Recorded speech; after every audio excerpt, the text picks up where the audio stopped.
KBS 1라디오 오늘 안녕하세요. 특집 KBS 1라디오 오늘 전종철입니다. 1부에선 뉴스 브리핑 KBS 우정화 기자가 가장 생생한 뉴스 전해드립니다. 민주당 비명계 이상민 의원이 오늘 국민의힘 혁신위원회 연사로 나선다고 해서 강연 전에 만나봅니다. 이어서 신당 창당설의 중심에 서 있는 이준석 전 국민의힘 대표의 얘기 직접 들어봅니다. 3부에선 1년 앞으로 다가온 미국 대선 상황 살펴본 뒤에 의과대학 정원 확대 문제 짚어봅니다. 11월 21일 화요일 특집 KBS 1라디오 오늘 출발합니다.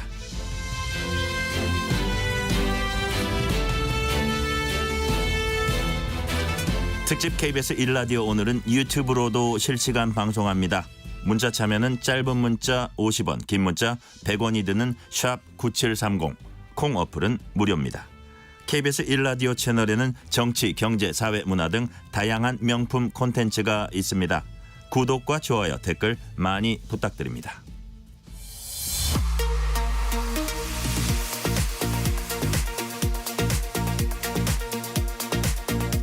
뉴스 브리핑 KBS 보도본부 우정화 기자 나와 있습니다. 우 기자 어서 오세요. 네, 안녕하세요.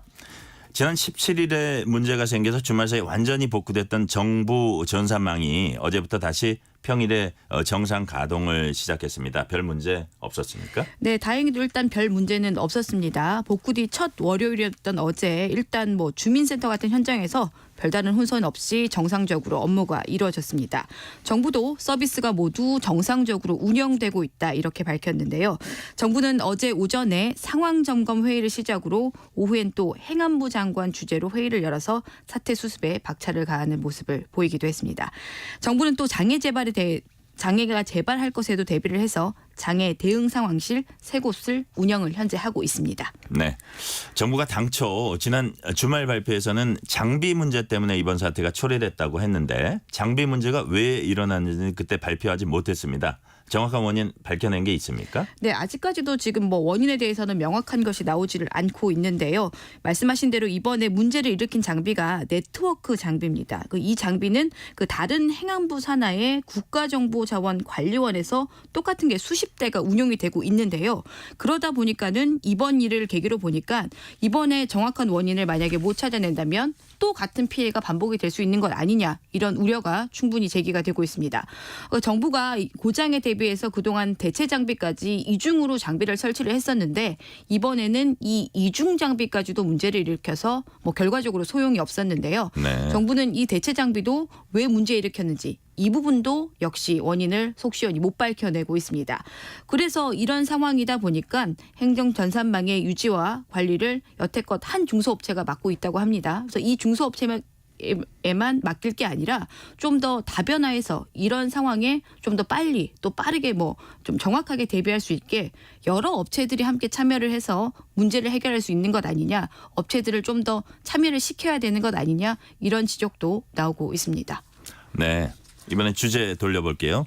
북한의 정찰 위성 발사 소식이 임박했다. 이런 소식에 우리 군이 이례적으로 사전에 강력하게 경고를 했다네요. 네, 합동참모본부가 북한의 군사 정찰 위성 3차 발사를 대비를 해서 대북 경고 성명을 냈습니다. 북한의 3차 발사가 임박했다고 보고 선제적으로 성명을 낸 건데 현재는 지금 당장 발사 소식이 들려도 이상하지 않을 정도로 임박을 한 것으로 보입니다. 우리 군은 현재 모든 준비를 하고 있습니다. 자, 그동안 대북 경고 성명은 보통 사후에 나왔는데 이번에는 선제적으로 이례적으로 발사 전에 강행하지 말라 이렇게 군이 경고를 하고 나선 겁니다. 또 북한의 발사 강행은 유엔 안보리 결의 위반이라며 엄중 대응할 것이다 이렇게 강조를 군이 했습니다. 또 이번 성명에서는 9.19 남북 군사 합의에 대한 남북의 이행 상황에 관한 어떤 설명이 포함됐다고요? 네, 이 내용이 좀 이번에 포함이 됐는데요. 성명에서 합참은 9.19 군사 합의를 북한이 유명무실화시켰다면서 지난 2009년에 창린도 해안포 사격을 시작으로 합의 조항들을 명시적으로 북한이 위반했다 밝혔습니다. 이에 반해서 우리 군은 지금껏 인내하면서 조항들을 준수를 해왔다면서 훈련과 감시 정찰 자산 운용에 제한이 크다라고 명시를 했습니다. 어제 이 시간에 저희가 전해드린 데도 신원식 국방부 장관이 이 9.19 군사합의의 효력 정지를 빠르게 검토를 하겠다라고 이미 밝힌 만큼 정찰 위성이 발사가 된다면 곧바로 효력 정지 수순을 진행하기 위해서 이런 내용을 넣은 것 같습니다. 네, 이번엔 그 대통령 순방 소식입니다. 윤석열 대통령이 영국 국빈 방문과 프랑스 파리에서의 부산 엑스포 유치를 위해 어제 출국을 했죠. 네, 어제 윤 대통령은 그 한영 수교 140주년을 맞아서 영국을 국빈 방문하기 위해서 그 출국을 했습니다. 찰스 3세가 즉위 후에 첫 초청한 국빈 방문인데요. 윤 대통령은 리시 수넥 총리와 회담도 열어서 양국 관계를 포괄적으로 규정하는 공동협정문을 채택을 할 예정입니다. 또 이후에 영국 의회에서 연설도 예정이 돼 있습니다. 또 윤 대통령은 이후 일정은 프랑스 파리로 가서 막판 부산 엑스포 유치를 위한 총력전에 나설 것으로 보입니다. 국제 박람회 각국 대표들이 모인 자리에서 부산에 투표를 해달라 이렇게 호소를 할 것으로 보입니다. 네. 윤 대통령이 출국에 앞서서 영국의 한 매체와 인터뷰를 했습니다. 북한과 러시아 군사 협력에 대해서 거듭 비판을 했어요. 네, 그 북러 군사 협력이 동북아는 물론 유럽의 평화에도 위협이 된다 이렇게 윤 대통령은 밝혔는데요. 다만 중국이 북러와 밀착할 것이라는 우려에 대해서는 세 나라의 상황과 이해관계가 다르다고 일단 선을 그었습니다. 대신에 영내 평화를 위한 중국의 역할이 중요하다면서 성숙한 한중 관계 발전을 지향을 한다 강조를 했습니다. 윤 대통령 또 서방과 긴밀한 안보 협력을 꾀하게 된 배경으로 우크라이나 전쟁 등과 함께 남중국해에서 긴장이 고조된 것을 꼽았습니다. 그러면서 타이완 해협의 평화와 안정 또 그리고 남중국해를 포함한 영내의 해양 질서 확립의 중요성을 강조해왔다 이렇게 밝히기도 했습니다. 네, 그렇군요. 이렇게 중국과 관련한 부분을 언급하니까 중국이 발끈했다죠? 네, 그렇습니다. 타이완과 남중국해 문제를 언급을 하니까 중국이 바로 나서서 불쾌하다는 그 표시를 했는데요. 중국은 외교부 대변인을 통해서 타이완 문제는 전적으로 중국의 내정의 일이고 어떠한 외부 세력도 간섭할 수 없다 이렇게 밝혔습니다. 또 남중국해 문제에 대해서도 한국은 남중국해의 당사자가 아니니까 참견할 필요가 없다 이렇게 대놓고 불쾌감을 드러내기도 했습니다. 네. 타이완 문제, 남중국해 문제에 대해서는 정말 중국이 예외가 없을 정도로 민감하게 반응을 하네요. 다음엔 국내 소식 살펴볼까요? 민주당 이재명 대표의 대북 송금 의혹 수사를 지휘하던 이정섭 수원지검 2차장 검사가 그제 대전 고검으로 전격 전보 조치됐습니다. 처가 골프장 특혜 예약 의혹 등 개인 비위 의혹 때문이라고 하는데요. 압수수색까지 진행됐죠? 네, 어제 압수수색이 전격적으로 진행이 됐습니다. 이 의혹은 지난달 법사위 국정감사에서 김의겸 민주당 의원이 이 검사에 대한 의혹을 당시에 처음으로 제기를 했습니다. 네. 김 의원은 이 검사의 처가가 골프장을 운영을 하는데 이 검사가 이 골프장을 운영하는 천안 부탁을 받아서 골프장 직원 등의 범죄 기록을 조회했다. 이런 의혹을 제기를 했습니다. 그래서 검찰은 이 골프장에 대한 압수수색을 어제 진행을 했습니다. 또 그러면서 김 의원은 또 이 검사가 강원도 춘천의 한 리조트에서 가족, 지인들과 함께 모임을 했는데 이 자리는 이 검사가 수사를 해왔던 대기업의 부회장이 마련한 자리였다는 게 김 의원 주장입니다. 네. 그래서 어제 압수수색에 이 리조트도 함께 포함이 됐습니다. 그렇군요. 민주당이 최근 이런 의혹 때문에 2차장 검사를 대검찰청과 공수처에 잇따라 고발을 했었습니다. 네. 일단 검찰이 이 검사를 이재명 대표 수사 라인에서 이제 배제를 한 거네요. 네, 일단 배제를 하고 이 검사를 앞서 말씀드린 대로 그 대전 고검으로 발령을 냈는데요. 2차장 검사가 지휘하던 그 쌍방울 그룹 대북 송금 의혹 사건은 그 수원지검 1차장이 맡아서 대신하기로 했습니다. 수원지검 1차장. 네. 이 검사의 입장은 나왔습니까? 네, 일단 이번 의혹에 대해서 이 검사는 부인과 친분이 있는 대기업 부회장 일행과 우연히 마주쳤을 뿐이라면서 해당 기업의 수사를 맡은 적도 없다면서 그 제기된 의혹 중에서 위장 전입 외에 다른 의혹은 모두 사실이 아니다. 이렇게 해명을 했습니다. 자, 이런 상황에서 앞서서 민주당이 손준성 또 이정석 검사를 탄핵하겠다 이렇게 추진 의사를 밝혔었는데 네. 이 탄핵에 대해서 나를 탄핵하라고 반발을 했던 이 이원석 검찰총장 이번 상황에 대해서 최고 수준의 수사와 감찰을 통해서 진실을 규명하라 이렇게 지시를 했습니다. 뭐 이렇게 지시는 나왔지만 뭐 아무래도 갑작스럽게 이렇게 지휘 검사 교체가 일어나다 보니까 검찰 내부에서는 뒤숭숭한 분위기가 있을 수밖에 없겠죠. 네. 네, 검찰이 강제 수사에 나선 건데 여야 반응 어떻습니까? 네, 우선 의혹을 제기했던 민주당에선 이재명 대표와 주변인들을 수사하듯이 검찰이 비위 의혹에 대해서 낱낱이 수사를 하라 이렇게 촉구를 했습니다. 뭐 국민의힘은 아직 뭐 별다른 입장은 나오지는 않고 있습니다. 네. 다음 소식 알아보죠. 축구 국가대표 황의조 선수가 불법 촬영을 한 혐의 피의자 신분으로 첫 경찰 조사를 받았다는 게 뒤늦게 알려졌습니다. 네, 서울경찰청 사이버범죄수사대는 지난 18일에 그 황의조 선수를 불법 촬영 혐의로 고소인에서 피의자로 전환을 해서 조사를 했다고 밝혔습니다. 네, 경찰은 황 선수에 대한 피의자 조사에서 SNS에 유포된 영상을 동의를 받고 촬영을 했는지를 집중 추궁을 한 것으로 알려졌는데요. 경찰은 황 선수에 대해서 불법 촬영에 정황이 있다고 봤다면서 황 씨는 현재 혐의를 부인하고 있다 이렇게 전했습니다. 이에 대해서 황 선수 측의 법률 대리를 맡은 법무법인 대화는 입장문을 내고 해당 영상에는 과거 황의조 선수와 교제했던 여성들의 모습이 담겨 있지만 당시 연인 사이에 합의가 된 영상이다 이렇게 밝혔습니다. 그러면서 황 선수는 해당 영상을 현재 갖고 있지도 않고 또 유출한 사실도 없다 이렇게 강조를 했습니다. 혐의를 일단 부인하고 있는 상태라고 봐야겠네요. 이와 별개로 지난 6월에 황 씨에 대한 사생활을 폭로한 글과 동영상을 올린 여성이 지난 16일에 구속됐습니다. 네, 그렇습니다. 이 여성은 지난 6월 SNS를 통해서 자신이 황 선수의 전 연인이라고 주장을 하면서 황 선수가 다수의 여성과 관계를 맺고 피해를 주고 있다 이런 식으로 글과 사진, 게시물 등을 여러 차례 올렸습니다. 그래서 당시 황 씨 측은 황 선수는 게시글 내용은 모두 허위라면서 그리스 소속팀 숙소에서 생활을 하던 때에 휴대전화를 도난을 당했다면서 이후에 사진 등을 유포하겠다는 협박 메시지를 받았다 이렇게 밝히기도 했습니다. 네. 그렇군요. 사건 하나 더 보겠습니다. 전 펜싱 국가대표 남현희 씨의 재혼 상대로 알려졌다가 대규모 사기 행각이 드러나서 구속된 전청조 씨 사건이 지금도 진행 중인데요. 세상엔 제2, 제3의 전청조가 아직 넘쳐나는 것 같습니다.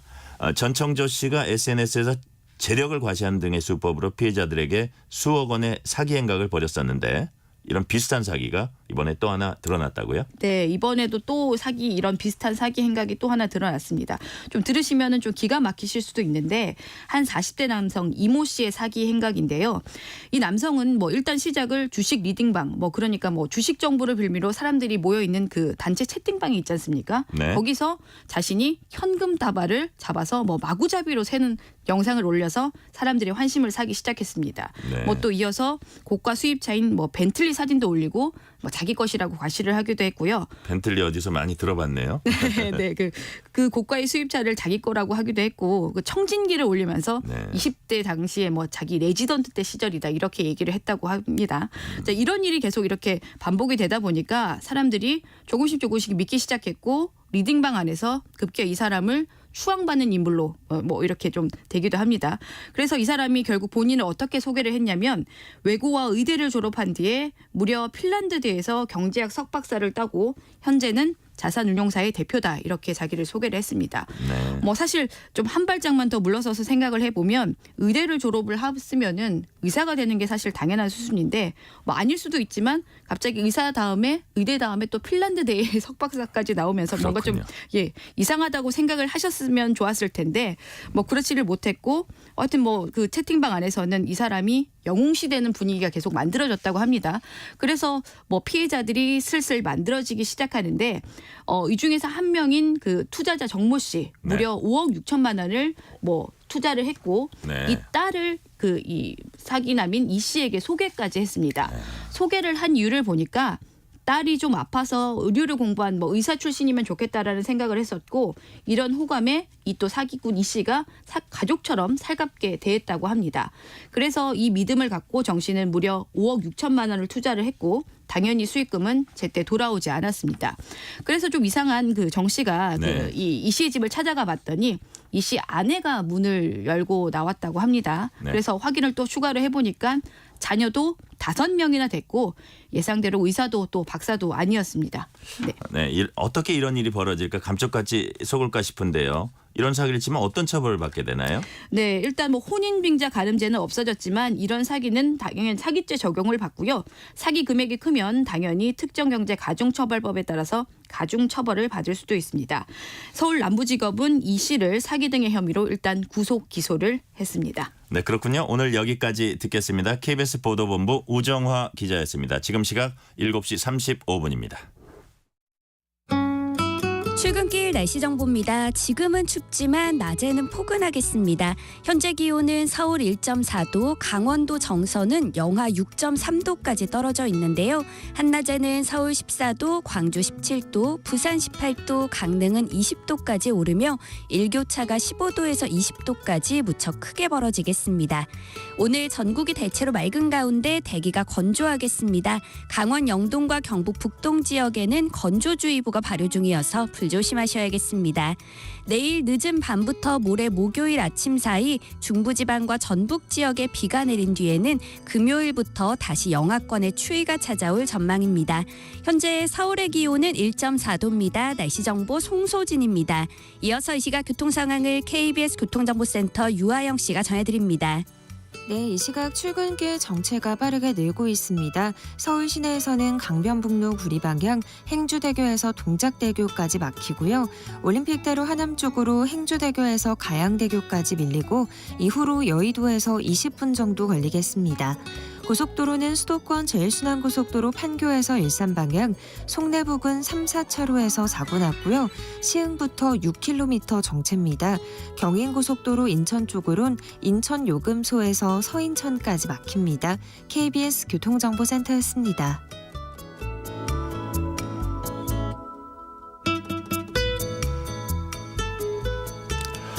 민주당 이상민 의원이 오늘 국민의힘 혁신위원회 강연자로 나섭니다. 일각에선 국민의힘 입당에 무게가 실렸다는 관측도 나오고 있는데요. 이상민 의원에게 직접 입장 들어보겠습니다. 의원님 안녕하세요. 네, 안녕하세요. 오랜만입니다. 예, 제가 14년 전에 의원님을 처음 뵈었는데 여러 사람들 앞에서 본인을 아주 유머러스하게 이렇게 소개를 하셨어요. 뭐라 그랬냐면 룰라 이상민도 아니고 농구 선수 이상민도 아니고 저는 국회의원 이상민입니다. 기억나세요? 네. 그때 워낙 그 룰라 가수 이상민 씨하고 농구 감독 이상민, 아니 그때는 농구 선수였죠. 예. 워낙 유명했어요. 유명한 스타들이었잖아요. 그럼에도 불구하고 저는 이렇게 되게 그 당시에 탈권이 이런 느낌을 좀 받았던 기억이 납니다. 세월이 빠르네요. 대전 유성에서 내리 오선하셨어요. 네. 비결이 뭡니까? 아니 유성 제 비결보다는 유성 구민들께서 네. 제가 많이 부족하지만 어쨌든 그렇게 계속 뒷받침해주고 지지해주시고 그 해주신 그 덕분이죠. 예. 근데 공교롭게도 오늘 강연이 유성구 카이스트에서 있네요. 네, 그 지역구 아닙니까? 네 지역구입니다. 네, 그 아주 공교로워요. 제가 그도 저희 지역구는 대한민국 과학기술의 메카라고 네네. 할 정도로 그 이제는 뭐 대한민국이 아니라 세계적 과학기술의 메카라고 할 정도로 과학기술 연구소들이 모여 있고 또 연구자 분들이 계시고 한 곳입니다. 누구 초청으로 강연에 참여하게 되셨습니까? 혁신위의 위원 한 분이 그 뭐 말씀드리죠 뭐 예. 그 김경진 전 의원이 그, 예. 그 국민의힘 혁신위의 멤버인데 그렇죠. 전화가 왔어요. 그분은 뭐 그 전에 제가 그분이 계실 때 그 과방위 예. 그 과방위 같은 위원으로서 활동도 했고 또 친하기도 하고 그래서 혁신위에서 그 어쨌든 한국 정치에 대한 문제점 네. 뭐 이런 해법 또 그리고 혁신위가 또 해야 될 그런 뭐 과제라든가 네. 이런 걸 민주당 의원으로서 많은 또 경험적 그 생각이 있을 테니까 좀 가감없이 다 얘기 좀 해달라. 아, 그렇군요. 혁신위의 전체의 그런 뜻이다 이런 얘기로 전달했고. 예. 오늘 그 제목이 보니까 한국 정치의 문제점과 개혁 방안 이렇게 돼 있더라고요. 뭐 짧게 말씀하시면 어떤 내용을 좀 전달하려고 그러십니까?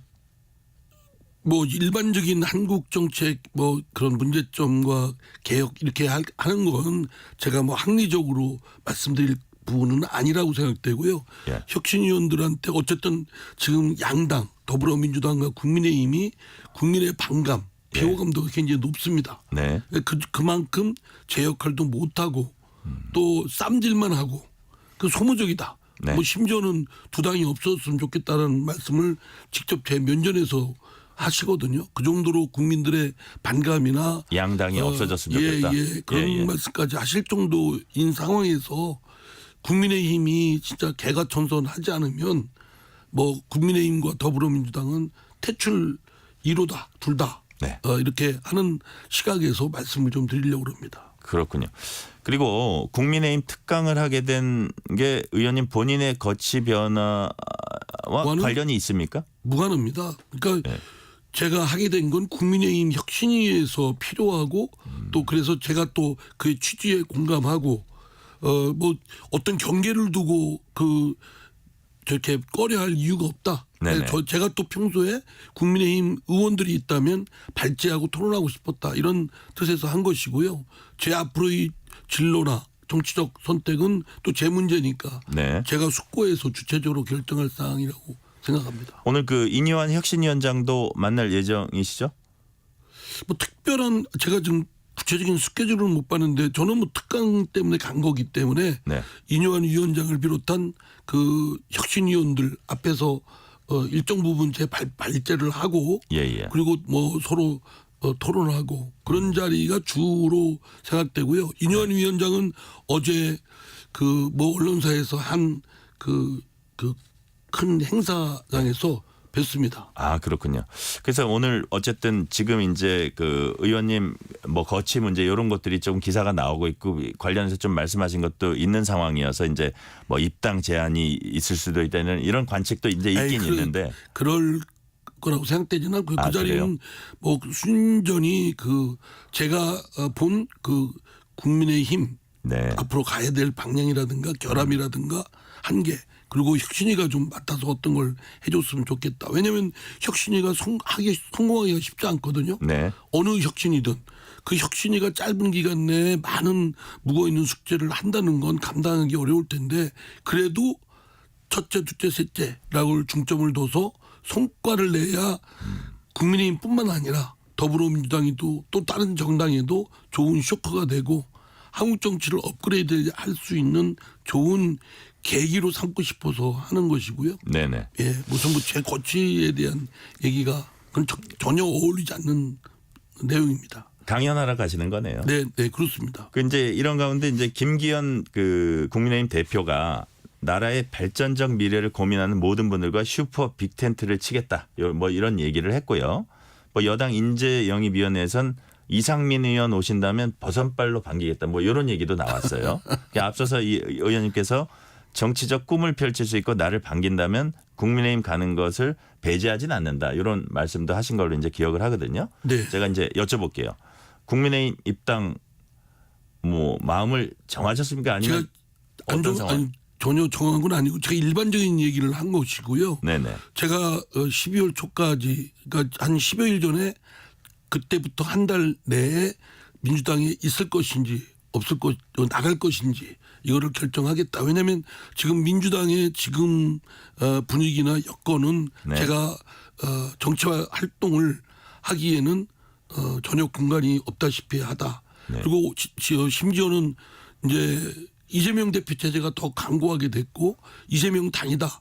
뭐 개딸당이다 할 정도의 상황이기 때문에 제가 뭐 계속 당내에서 파열음 내고 싸우느니 제 새로운 선택을 찾아서 가는 것이 서로 간에 좋을 것 같다. 네. 평소에 생각한 뭐 그런 유쾌한 결별을 해야 마땅하지 않나 이런 생각이 들면서도 또 한편은 제가 지금 2004년도 열린우당에서 시작해서 지금 5선에 이르렀지 않습니까? 네. 그와 같은 민주당에 대한 정 또 여기 소속감 이런 거를 또 떨칠 수가 없죠. 예. 이제 그게 하루에도 몇 번씩 왔다 갔다 교체하고 복잡하게 전개되기 때문에 이거를 더 이상 미뤄서는 안 되겠다. 그래서 12월 초까지 결론을 내려고 합니다. 네. 지금 어쨌든 지금 현재로서는 민주당과 헤어질 결심도 어떤 뭐 국민의힘에 들어갈 결심도 정해진 건 없네요. 네, 그러면요. 네. 네. 지금 방금 말씀하셨을 때 이제 당내 공간이 없다. 그 다음에 정남이가 떨어졌다. 진절이 난다. 뭐 이런 말씀까지 하셨어요. 네. 실제로 이제 거기서의 내 역할은 좀 뭔가 다른 목소리를 내서 다양성을 부여하려고 했는데 그게 좀 어려웠다 이런 말씀으로 해석될 수 있겠습니까? 예, 늘 민주주의라는 게 소수도 있고 다수도 있고 주류도 있고 비주류가 있지만 그게 늘 교대가 될 수 있는 가능성이 있는 것이 민주주의고 그게 네. 민주정당에서 당연한 모습이라고 생각됩니다. 다양성과 다원성. 근데 그것이 중대하게 이제 제 생각입니다만 중대하게 제약돼 있고 지금은 뭐 더불어민주당은 이재명 당이다. 또 강성 지지자들 개딸 당이다라고 할 정도의 상황이기 때문에 저 같은 사람이 지금까지 줄곧 비판적이고 또 소수의 목소리를 내왔지만 네. 소수의 목소리조차도 이제는 내기도 어려운 그리고 심지어는 뭐 제가 스스로 자기 검열을 또 하니까요. 네. 그러면 굉장히 위축되고 또 제약되고 이러면 정치 뭐하러 하나 이런 생각을 들었습니다. 네. 근데 최근에 이제 비명계 의원 모임 원칙과 상식이 이제 기자회견을 하고 공식 활동을 시작을 했습니다. 그래서 의원님이 참여하지 않으실까 이제 생각하는 사람들 많았는데 참여하지 않으셨어요. 특별한 이유가 있나요? 거기 있는 분들은 줄곧 오래전부터 당의 문제 또 앞으로 해야 될 방향에 대해서 그 협의 논의를 해왔던 분들이고요. 많은 상당 부분 공감하고 인식도 공유를 합니다. 다만 저하고 입장이 다른 것이 그분들은 조금 더 당내에서 최선을 다해서 당의 개혁 뭐 고쳐나가의 바로 세우기 이런 거에 더 진력을 다해야 되겠다라는 거고 저는 지금 상황 판단을 해서 당에 남았으면 더 이상 탈당 얘기를 하지 말고 끝까지 남든지 아니면 딱 깨끗이 이렇게 결별을 하든지 이런 걸 아예 시한을 정해놨지 않았습니까? 네네. 12월 초까지. 네. 그래서 더 이상 저는 미룰 수 없다. 왜냐하면 자꾸 더 이상 미루면 무슨 공천 국어라는 것처럼 공천 흥정하는 것처럼 또 그렇게 역공격을 받습니다. 네. 네, 그런 것이 너무 구차스럽고 그래 빨리 결정하는 게 좋겠다고 했지만 이제 다른 의원들하고 보조를 맞추다 보니까 지금까지 왔는데 더 이상 저는 미룰 수가 없어서 거기서 그분들과는 달리 독자의 길을 걷겠다. 제가 이해하기로는 그 내부는 그러면 당에 남아 있는데 좀 방점이 찍혀 있고 지금 의원님은 좀 더 독자 행동이라는 게 거기 당에 남아 있는 것보다는 나오는데 조금 더 무게가 실려 있다 이런 식으로 제가 이해가 되거든요. 뭐 크게 분류하면 그럴 수 있는데 그 네 분도 약간의 농담 차이가 좀 있습니다. 그래요? 네. 그 어저께인가요? 의원님이 어떤 방송에서 그 원칙과 상식 의원 중에서도 탈당할 사람이 있다 이런 말씀을 그러니까 하신 지금 말씀드린 농담이 있기 때문에 예. 그런 마음을 내심으로 갖고 계신 의원도 있을 겁니다. 근데 이제 실제 실행하느냐 아니냐는 또 그분들이 판단하고 결정할 사항이죠. 그 네 분 중 누구냐고 제가 여쭤보면 대답을 안 하실 거죠? 예. 예. 알겠습니다. 그 아울러서 그 이원욱 의원이 그 원칙과 상식 어떻게 보면 그 네 분 중에 한 분인데 4명으로 지금 출발했지만 40명, 50명 정도 될 거라고 내다봤습니다. 실제로 이렇게 합류할 의원들이 많을까요? 뭐 합류를 얼마나 할지는 저도 잘 모르겠습니다. 왜냐하면 많은 의원들이 생각을 같이 하는 걱정을 많이 해왔습니다. 네. 당의 이런 상태 앞으로 이렇게 갈 경우에 정말 낭떠러지로 떨어지는 상황이다. 그리고 민주당이 종전의 민주당이 아니라 상당히 변질돼 있다라고 네. 생각하는 의원들이 많은 건 사실입니다. 네. 그러나 실제로 이제 그 원칙과 상식에 같이 공동행동을 취할 의원들이 숫자가 얼마나 될지는 뭐 또 그것도 행동의 문제니까요. 네. 생각과 행동은 또 별개지 않습니까? 또 이상과 현실이 있는 것 같아요. 예. 대의명분과 어떤 그 뭐라 그럴까 공천이 있듯이. 또 그리고 이해관계도 있겠고요. 네네. 각자 입장도 차이가 있겠고. 그렇습니까? 그러니까 그 의원들 중에 많은 의원들이 이제 그 이른바 비명계 의원 그 의원님 같은 대의명분에 동조는 하지만 어떤 공천이란 이런 현실 때문에 행동으로 옮기기 쉽지는 않을 거다 그런 경우가 많겠죠. 그럴 수 있다고 봅니다. 네. 그러니까 행동을 하는데 숫자가 얼마나 될지는 저는 뭐 감히 말씀드리기는 좀 어렵습니다. 아 그렇습니까? 이미 뭐 공천을 위한 뭐 당무감사 이런 거는 다 진행이 이미 됐다 뭐 이런 얘기도 있더라고요. 예, 이미 그 당무감사는 매년 연례적으로 합니다. 예. 그 조직이니까요. 예. 조직이 제대로 운영되니까 뭐 하는데 현역 의원들 중에 뭐 특별히 그 자기 문제와 직접적으로 관련된 지역 활동이라든가 네. 지역 사무소 운영이라든가 이런 거를 뭐 소홀히 할 의원이 있겠습니까? 그러니까요. 이번엔 그 이준석 신당 창당 움직임 좀 볼까요? 그 의원님께서 이준석 신당에 대해 실체가 없다, 혼자는 한계가 있다 이런 지적을 하신 적이 있어요. 어떤 점에서 한계가 있다고 판단하세요? 실체가 없는 건 지금 기준에서 말씀드리는 예. 거고요. 전혀 뭐 이준석 전 대표의 그 발언만 있고 또 그 무슨 준비가 숫자가 뭐 3만이다 4만이다 이것만 있지 실제로 뭐 가시화된 네. 어느 방향으로 갈 것인지 또 어떤 내용의 성격의 정치 세력을 규합을 하는지 이런 게 전혀 제시된 바는 없고요. 또 혼자는 약점이 있다. 약점보다는 한계가 있다 얘기는 제가 그 한 달 전쯤 이준석 전 대표와 식사를 할 때 그 네. 이현주 전 의원하고 셋이 식사할 때 그 이준석 전 대표한테 한 얘기입니다. 그렇기 네. 때문에 신당을 제가 권유를 했고 새로운 정치 세력을 규합을 하되 그런 혼자 하는 건 한계가 있으니까 여러 지금 신당 움직임 네. 금태섭 전 의원이라든가 양양자 의원이라든가 또는 민주당의 또 소위 말하는 일정한 그룹들과 좀 많은 대화를 통해서 연합 세력을 규합을 해야 양대 거대 정당의 대안까지는 아니어도 어느 정도 좀 이렇게 좀 견제를 하거나. 예, 견제를 하거나 또는 경쟁할 수 있는 구도를 만들 수 있지 않느냐. 네. 워낙 그 더불어민주당과 국민의힘의 그 거대 정당의 독과점 구조가 강고하기 때문에 또 하루 이틀 세워진 그런 구조가 아니기 때문에 거기에 어느 정도 좀 경쟁 구도로 가려면 사실은 그런 연합 그리고 엄청난 분발이 필요하다. 그리고 공유할 수 있는 공통 어떤 아젠다를 세워야 되는데 그거는 제가 제시를 하기를 상식의 정치를 복원하겠다. 네. 이렇게 하면 오히려 여러 정치적 성향의 차이가 있음에도 불구하고 연합의 고리를 만들어낼 수 있지 않느냐라고 제가 좀 뭐 감히 말씀을 권했던 것이죠. 그렇군요. 그 이제 만약에 실체가 좀 명확해지고 이제 방향성이나 이런 것들이 그 의원님께서 이해가 되시면 뭐 같이 할 수도 있는 가능성도 열려 있습니까? 근데 시차 뭐 앞으로의 일은 장담할 수는 없겠지만요. 예. 시차가 그분들은 뭐 12월 말에 하순경에 어떤 결심을 하고 신당 착수에 들어가고 뭐 이렇게 네. 한다는 거 아니겠습니까?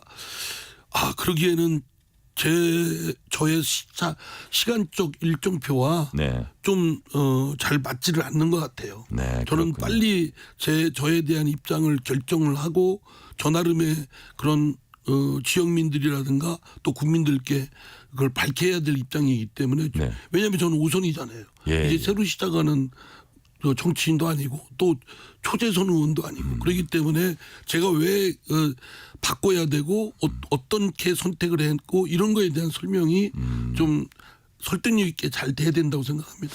그럼 제가 지금 말씀을 이해하기로는 그 이준석 신당 쪽에 이제 그 몸을 실을 가능성보다는 뭐 국민의힘 기존의 정당 쪽에 갈 가능성이 더 높다 이렇게 이해해도 되겠습니까? 아니 그렇게 단언할 수는 없고요. 예. 저는 그 새롭게 신당을 하는 그 움직임들이 제가 민주당에 있다고 하더라도 네.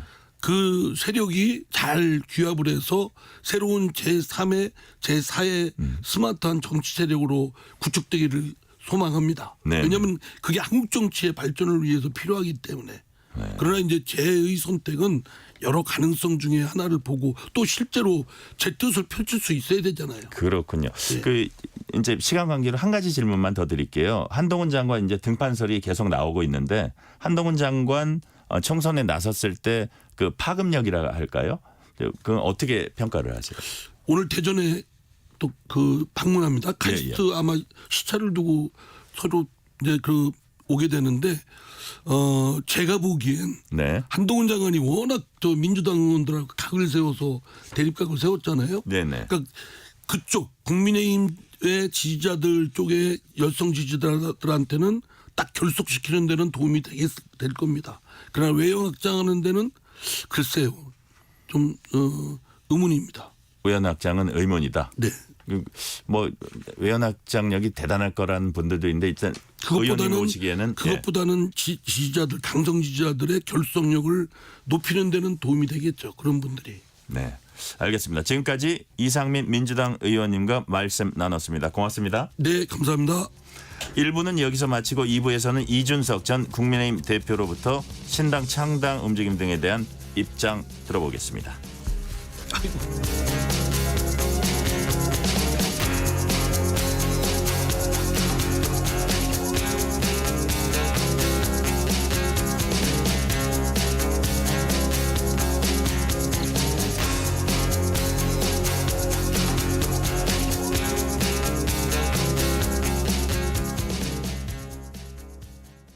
대한민국에 따뜻한 바람이 붑니다. 난치성 질환 어린이 돕기 공익신탁으로 아이들의 아픔을 보듬기 바람. 환경 지키기 공익신탁으로 깨끗한 지구를 물려주기 바람. 당신은 어떤 바람을 갖고 계세요? 당신의 바람 공익신탁이 실행합니다. 기부 목적을 정해 자산을 맡기면 기부자의 바람대로 자산을 운영해주는 공익신탁. 국가 관리로 기부 내역이 투명하게 공개돼 더 믿을 수 있습니다. 신탁으로 하는 선진국형 기부 문화. 공익신탁으로 대한민국에 당신만의 따뜻한 바람을 더하세요. 이 캠페인은 법무부가 함께합니다. 2023 KBS 1라디오 연중기획 낮은 목소리, 당신의 목소리를 들려주세요.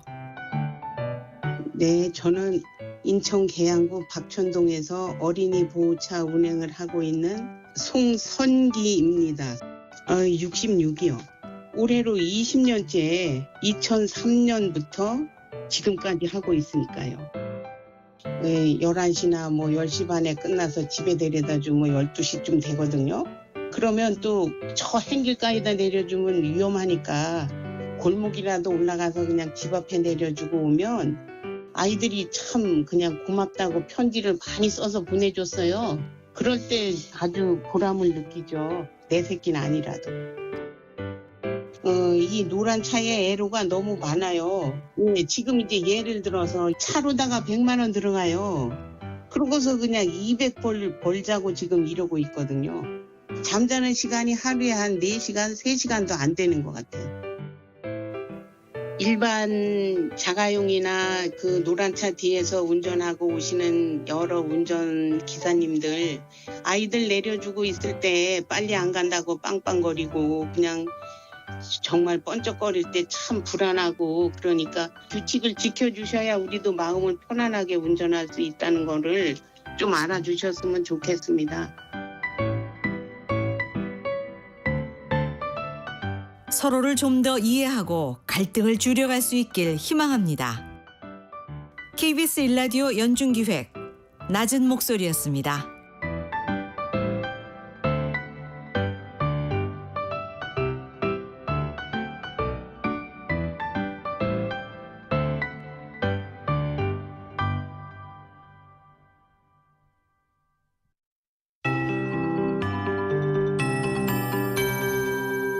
KBS 58분 날씨. 지금은 내륙 곳곳의 기온이 영하권이지만 한낮에는 지금보다 15도에서 20도가량 크게 기온이 오르면서 포근할 전망입니다. 큰 일교차에 대비한 옷차림을 하시기 바랍니다. 현재 기온은 서울이 1.5도, 광주 2.5도 등으로 어제 아침보다 1도에서 3도 정도 낮은 곳이 많습니다. 정선과 제천, 장수, 청송 등은 영하 4도 안팎의 기온을 보이며 추운데요. 한낮에는 서울 14도, 대전 대구 16도, 부산 18도, 강릉 20도까지 오르며 평년 기온을 2도에서 5도가량 웃돌겠습니다. 서풍이 100도대간을 넘으면서 고온 건조해져 특히 동해안 지역의 낮 기온이 크게 오르겠고요. 모레 목요일까지는 평년보다 높은 기온이 이어질 전망입니다. 오늘 전국이 대체로 맑겠습니다. 지금 강원 영동과 경북 북동부에는 건조주의보가 발효 중이어서 불조심하셔야겠습니다. 내일은 전국이 차차 흐려져 내일 늦은 밤 경기 북동부와 강원 북부를 시작으로 모레 새벽부터 아침 사이에는 수도권과 강원 영서, 충청도와 전북 지역에 한때 비가 조금 오겠고요. 이 비가 지난 뒤에는 다시 추위가 찾아오겠습니다. 금요일에는 서울의 아침 기온이 영하 4도까지 떨어질 전망입니다. 현재 서울의 기온은 1.5도입니다. 송소진입니다.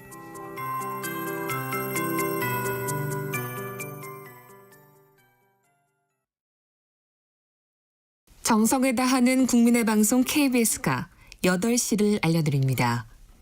AM 711kHz, FM 97.3MHz, KBS 1라디오입니다. HLKA.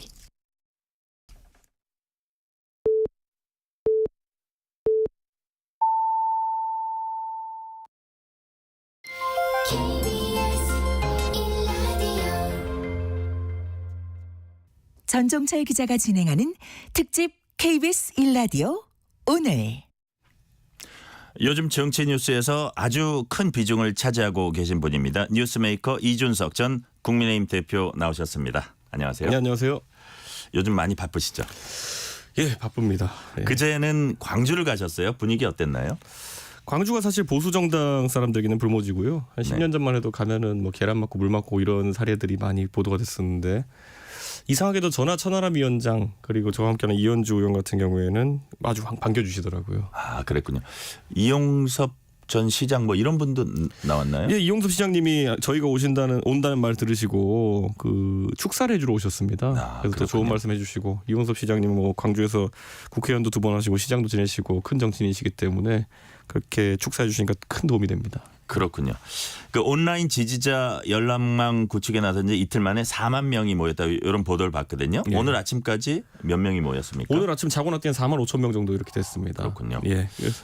지금 이제 보니까 이게 구글 폼이라는 방식에 약간 생소해하시는 분도 계시고 좀 나이가 있으신 분들 중에서는요. 그래서 또 자발적으로 이런 링크를 퍼뜨리기 위한 또 자원봉사자들이 생겨나고 있습니다. 네. 그래가지고 목표치는 딱히 없지만은 그래도 저희 지금 추세로 봤을 때는 최대한 10만 명까지 갈 수 있지 않을까 생각합니다. 아, 목표치를 이제 10만 명 언급을 하셨었죠? 예, 예.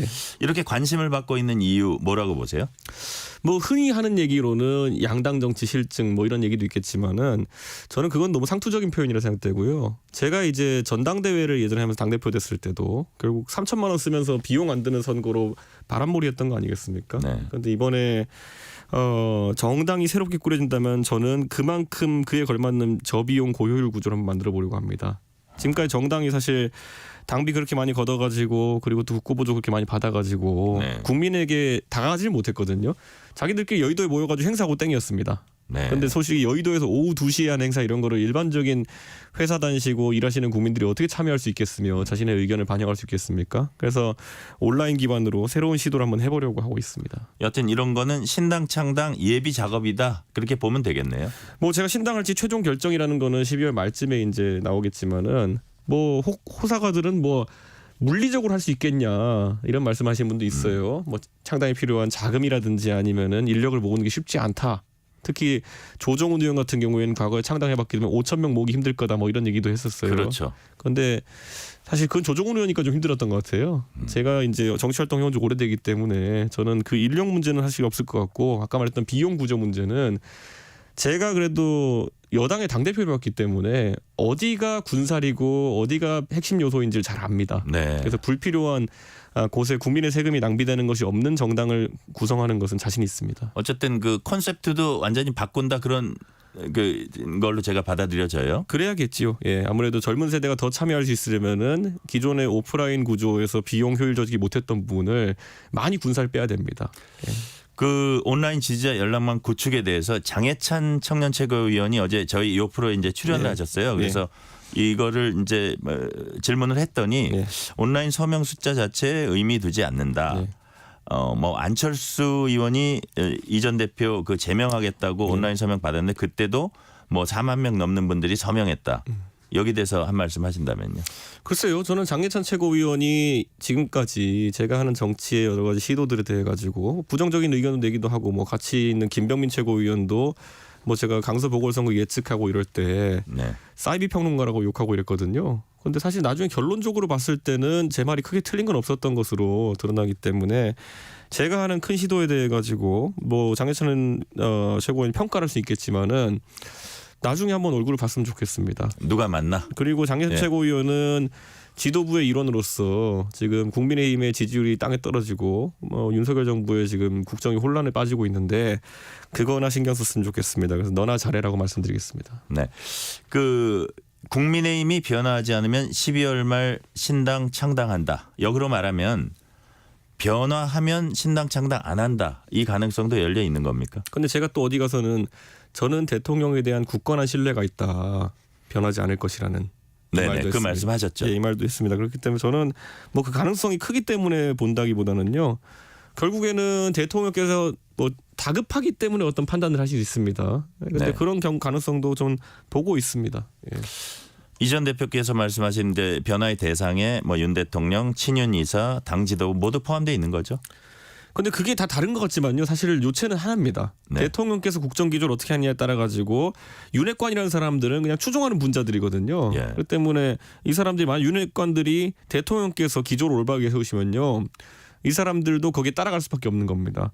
당도 지금 대통령께서 전당대회에 개입하시고 이러면서 예속시켜놨기 때문에 사실 셋이 다른 주체처럼 보이지만 하나입니다. 대통령이 바뀌시면 됩니다. 그렇군요. 예. 대통령이 독립 변수고 다른 사람들은 좀 약간 종속 변수적이다. 맞습니다. 정확히 그렇게 보시면 될 것 같습니다. 그렇기 때문에 대통령께서 바뀌길 기대하는 마음이 뭐 저 하나뿐이겠습니까? 솔직히 말하면은 뭐 최상병 관련 건에 있어서 박정훈 대령에 대한 처우도 그렇고 그 외에도 지금 이태원 유가족 같은 경우에도 제가 그때 유가족들 현장에 가서 뵈니까 이분들은 보수나 진보로 분류되는 분들이 아닙니다. 네. 그러니까 대통령께서 적대시하실 필요도 없고요.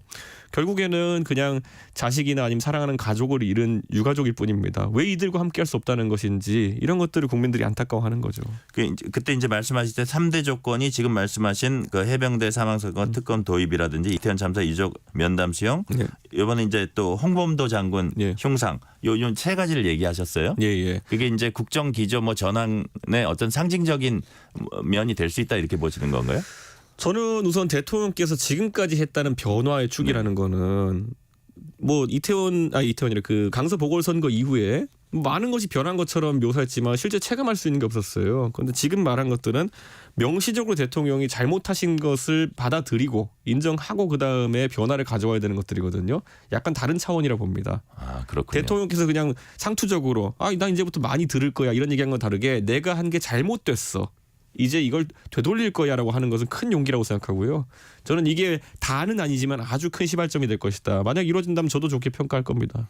사실 제가 이제 막 질문하려던 예. 부분이 그 중요한 건 이제 변화의 내용인데 이 전 대표께서 요구하는 변화의 내용, 변화 수준. 네. 예를 들어 구체적으로 이런 예를 들어서 이제 설명을 하시는 거네요. 네, 그렇죠. 그런데 뭐 아까 말했듯이 이게 전부는 아니다. 예. 하지만 아까 말했듯이 굉장히 큰 용기입니다. 네. 대통령께서 이런 것들을 다 되돌리고 국정기조를 바로 세우신다 그러면은 제가 신당 창당할 동력이 크진 않을 겁니다. 대통령이 바뀐다는데 너는 왜 이렇게 성급하게 움직이냐. 너가 지켜봐야 되는 거 아니야. 이렇게 할 거거든요. 그렇군요.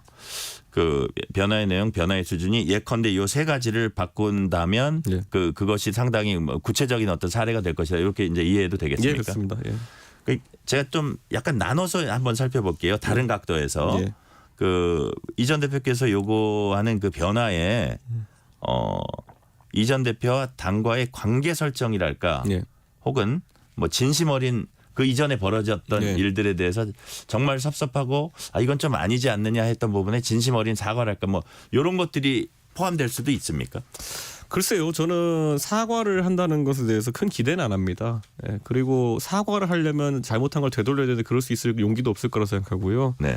저는 오직 저한테 뭐 사과하라고 하는 것이 아니라 국민들에게 지금까지 1년 반 동안 국정 혼란과 그리고 당이 안 좋은 모습 보였던 것에 사과했으면 좋겠습니다. 책임 있는 사람이. 제가 인요한 혁신위가 들어섰을 때 가장 황당한 제안 받았던 거는 인요한 위원장이 당을 대표해가지고 그런 사과를 하면 어떻겠냐는 제안을 받은 적이 있어요. 네. 그럼 도대체 누구신데 와가지고 갑자기 사과를 하는 겁니까? 라고 제가 얘기를 했어요. 네. 뭐냐면은 그분이 혁신위원장, 저도 당대표를 봤지만 혁신위원장은 뭐 이게 뭐 사업자 등록증에 대표로 기록된 것도 아니고 당에 네. 어떤 자격으로 그럼 와가지고 가해자는 따로 있는데 다른 사람이 와서 갑자기 대리인으로 사과하겠다는 거냐. 이렇게 보시면 돼요. 예를 들어 어떤 학교 폭력 사태나 아니면은 가정 폭력 사태가 있었을 때 그건 상처가 깊게 갑니다. 그럼 그 당사자가 어떤 마음을 가지고 어떻게 사과하고 어떻게 피해 회복하기 위한 노력을 하는지가 중요한 거지. 갑자기 다른 사람이 대리인으로 와가지고 사과한다? 그러면 연예인 중에 학폭으로 아니면 운동선수 학폭으로 문제될 사람이 누가 있습니까? 대리인 시켜가지고 다 사과하면 되지. 그러니까 최소한 가해자 본인이나 그 부모 정도는 사과를 해야지 변호사가 와가지고 제가 대신 사과할게요. 뭐 그런 아니 대통령이 나이가 60 넘었는데 무슨 대리인이 필요합니까? 저는 그런 것도 너무 과한 얘기고요. 그냥 이런 사태에 대해 가지고는 당사자들이 매듭을 푸는 게 중요하다. 제가 그래서 지난번에 기자회견하면서 뭐 자꾸 동물로서 얘기하면은 뭐 징계하고 그러니까 결자 해지라는 동물이 안 들어간 사자성을 썼습니다. 네. 예, 그렇군요. 예. 그러니까 만약에 사과를 한다면 그 사과를 누가 해야 되는지는 지금 좀 명확하게 얘기를 하신 것 같아요. 그렇죠. 당연하죠. 그리고 그거는 지금 이제 갈수록 이제 우리가 이런 일에 무덤덤해지면 안 되는 게 사과가 필요하다면 이런 일이 반복되지 않아야 되기 때문이거든요. 네. 결국엔 모든 일은 사필 규정으로 바로 잡히기 때문에 대통령께서 그런 무리수를 다시는 두지 않게 하기 위해 가지고 그런 얘기를 하는 겁니다. 네, 그렇군요. 그런데 안 하실 거예요. 별로 기대하지 않으셔도 됩니다. 그 이 전 대표께서 이제 말씀하신 이른바 데드라인이 있어요. 12월 27일이었나요? 네. 그렇죠? 한 달 이상 남았습니다. 그 뭐 지금 뭐 상당히 뭐 가능성을 낮게 보셨는데 그래도 그 변화의 가능성 뭐 제로로 보는 건 아니시죠? 뭐 갑자기 번개가 칠 확률 뭐 이런 것도 제로는 아니니까요. 그러니까 저희가 그걸 뭐 어떻게 표현해야 될지 모르겠습니다만은 예. 사실 지금 대통령께서는 누가 봐도 예, 그걸 쉽게 풀 수 있는 방법을 안 하시고 지금까지 강서 보궐선거 이후로 계속 오시는 거는 정말 하기 싫은 거예요. 예, 정말 이 국정기조를 바로잡는다는 걸 하기 싫으신 거예요. 저는 그게 선입견일 수도 있겠습니다만은 검사로 26년 살아오신 경험에서 만약에 검사가 누구 기소해가지고 재판에 보냈는데 나중에 알고 봤더니 기소가 잘못됐다. 그럼 얼마나 큰 실수를 한 것이고 큰 상처를 입힌 겁니까? 네. 그때마다 그러면 검사 하시던 분들이 잘못을 바로잡을 수는 없기 때문에 그렇게 또 밀고 나가는 경우도 있고 저는 다소간의 직업적인 특성이 반영된 상황이다. 저는 이렇게 봅니다. 아, 그렇군요. 이제 그 국민의힘에서는 그 이제 예를 들어서 이 전 대표의 어떤 행보를 되게 우려하면서도 또 이제 거기서 비판적인 얘기도 좀 나와요. 네. 중간에. 그러면서도 어쨌든 그 이 분열돼서는 안 된다. 여하튼 그 뭐 그런 네. 그런 우려에 대해서는 어떻게 생각하세요?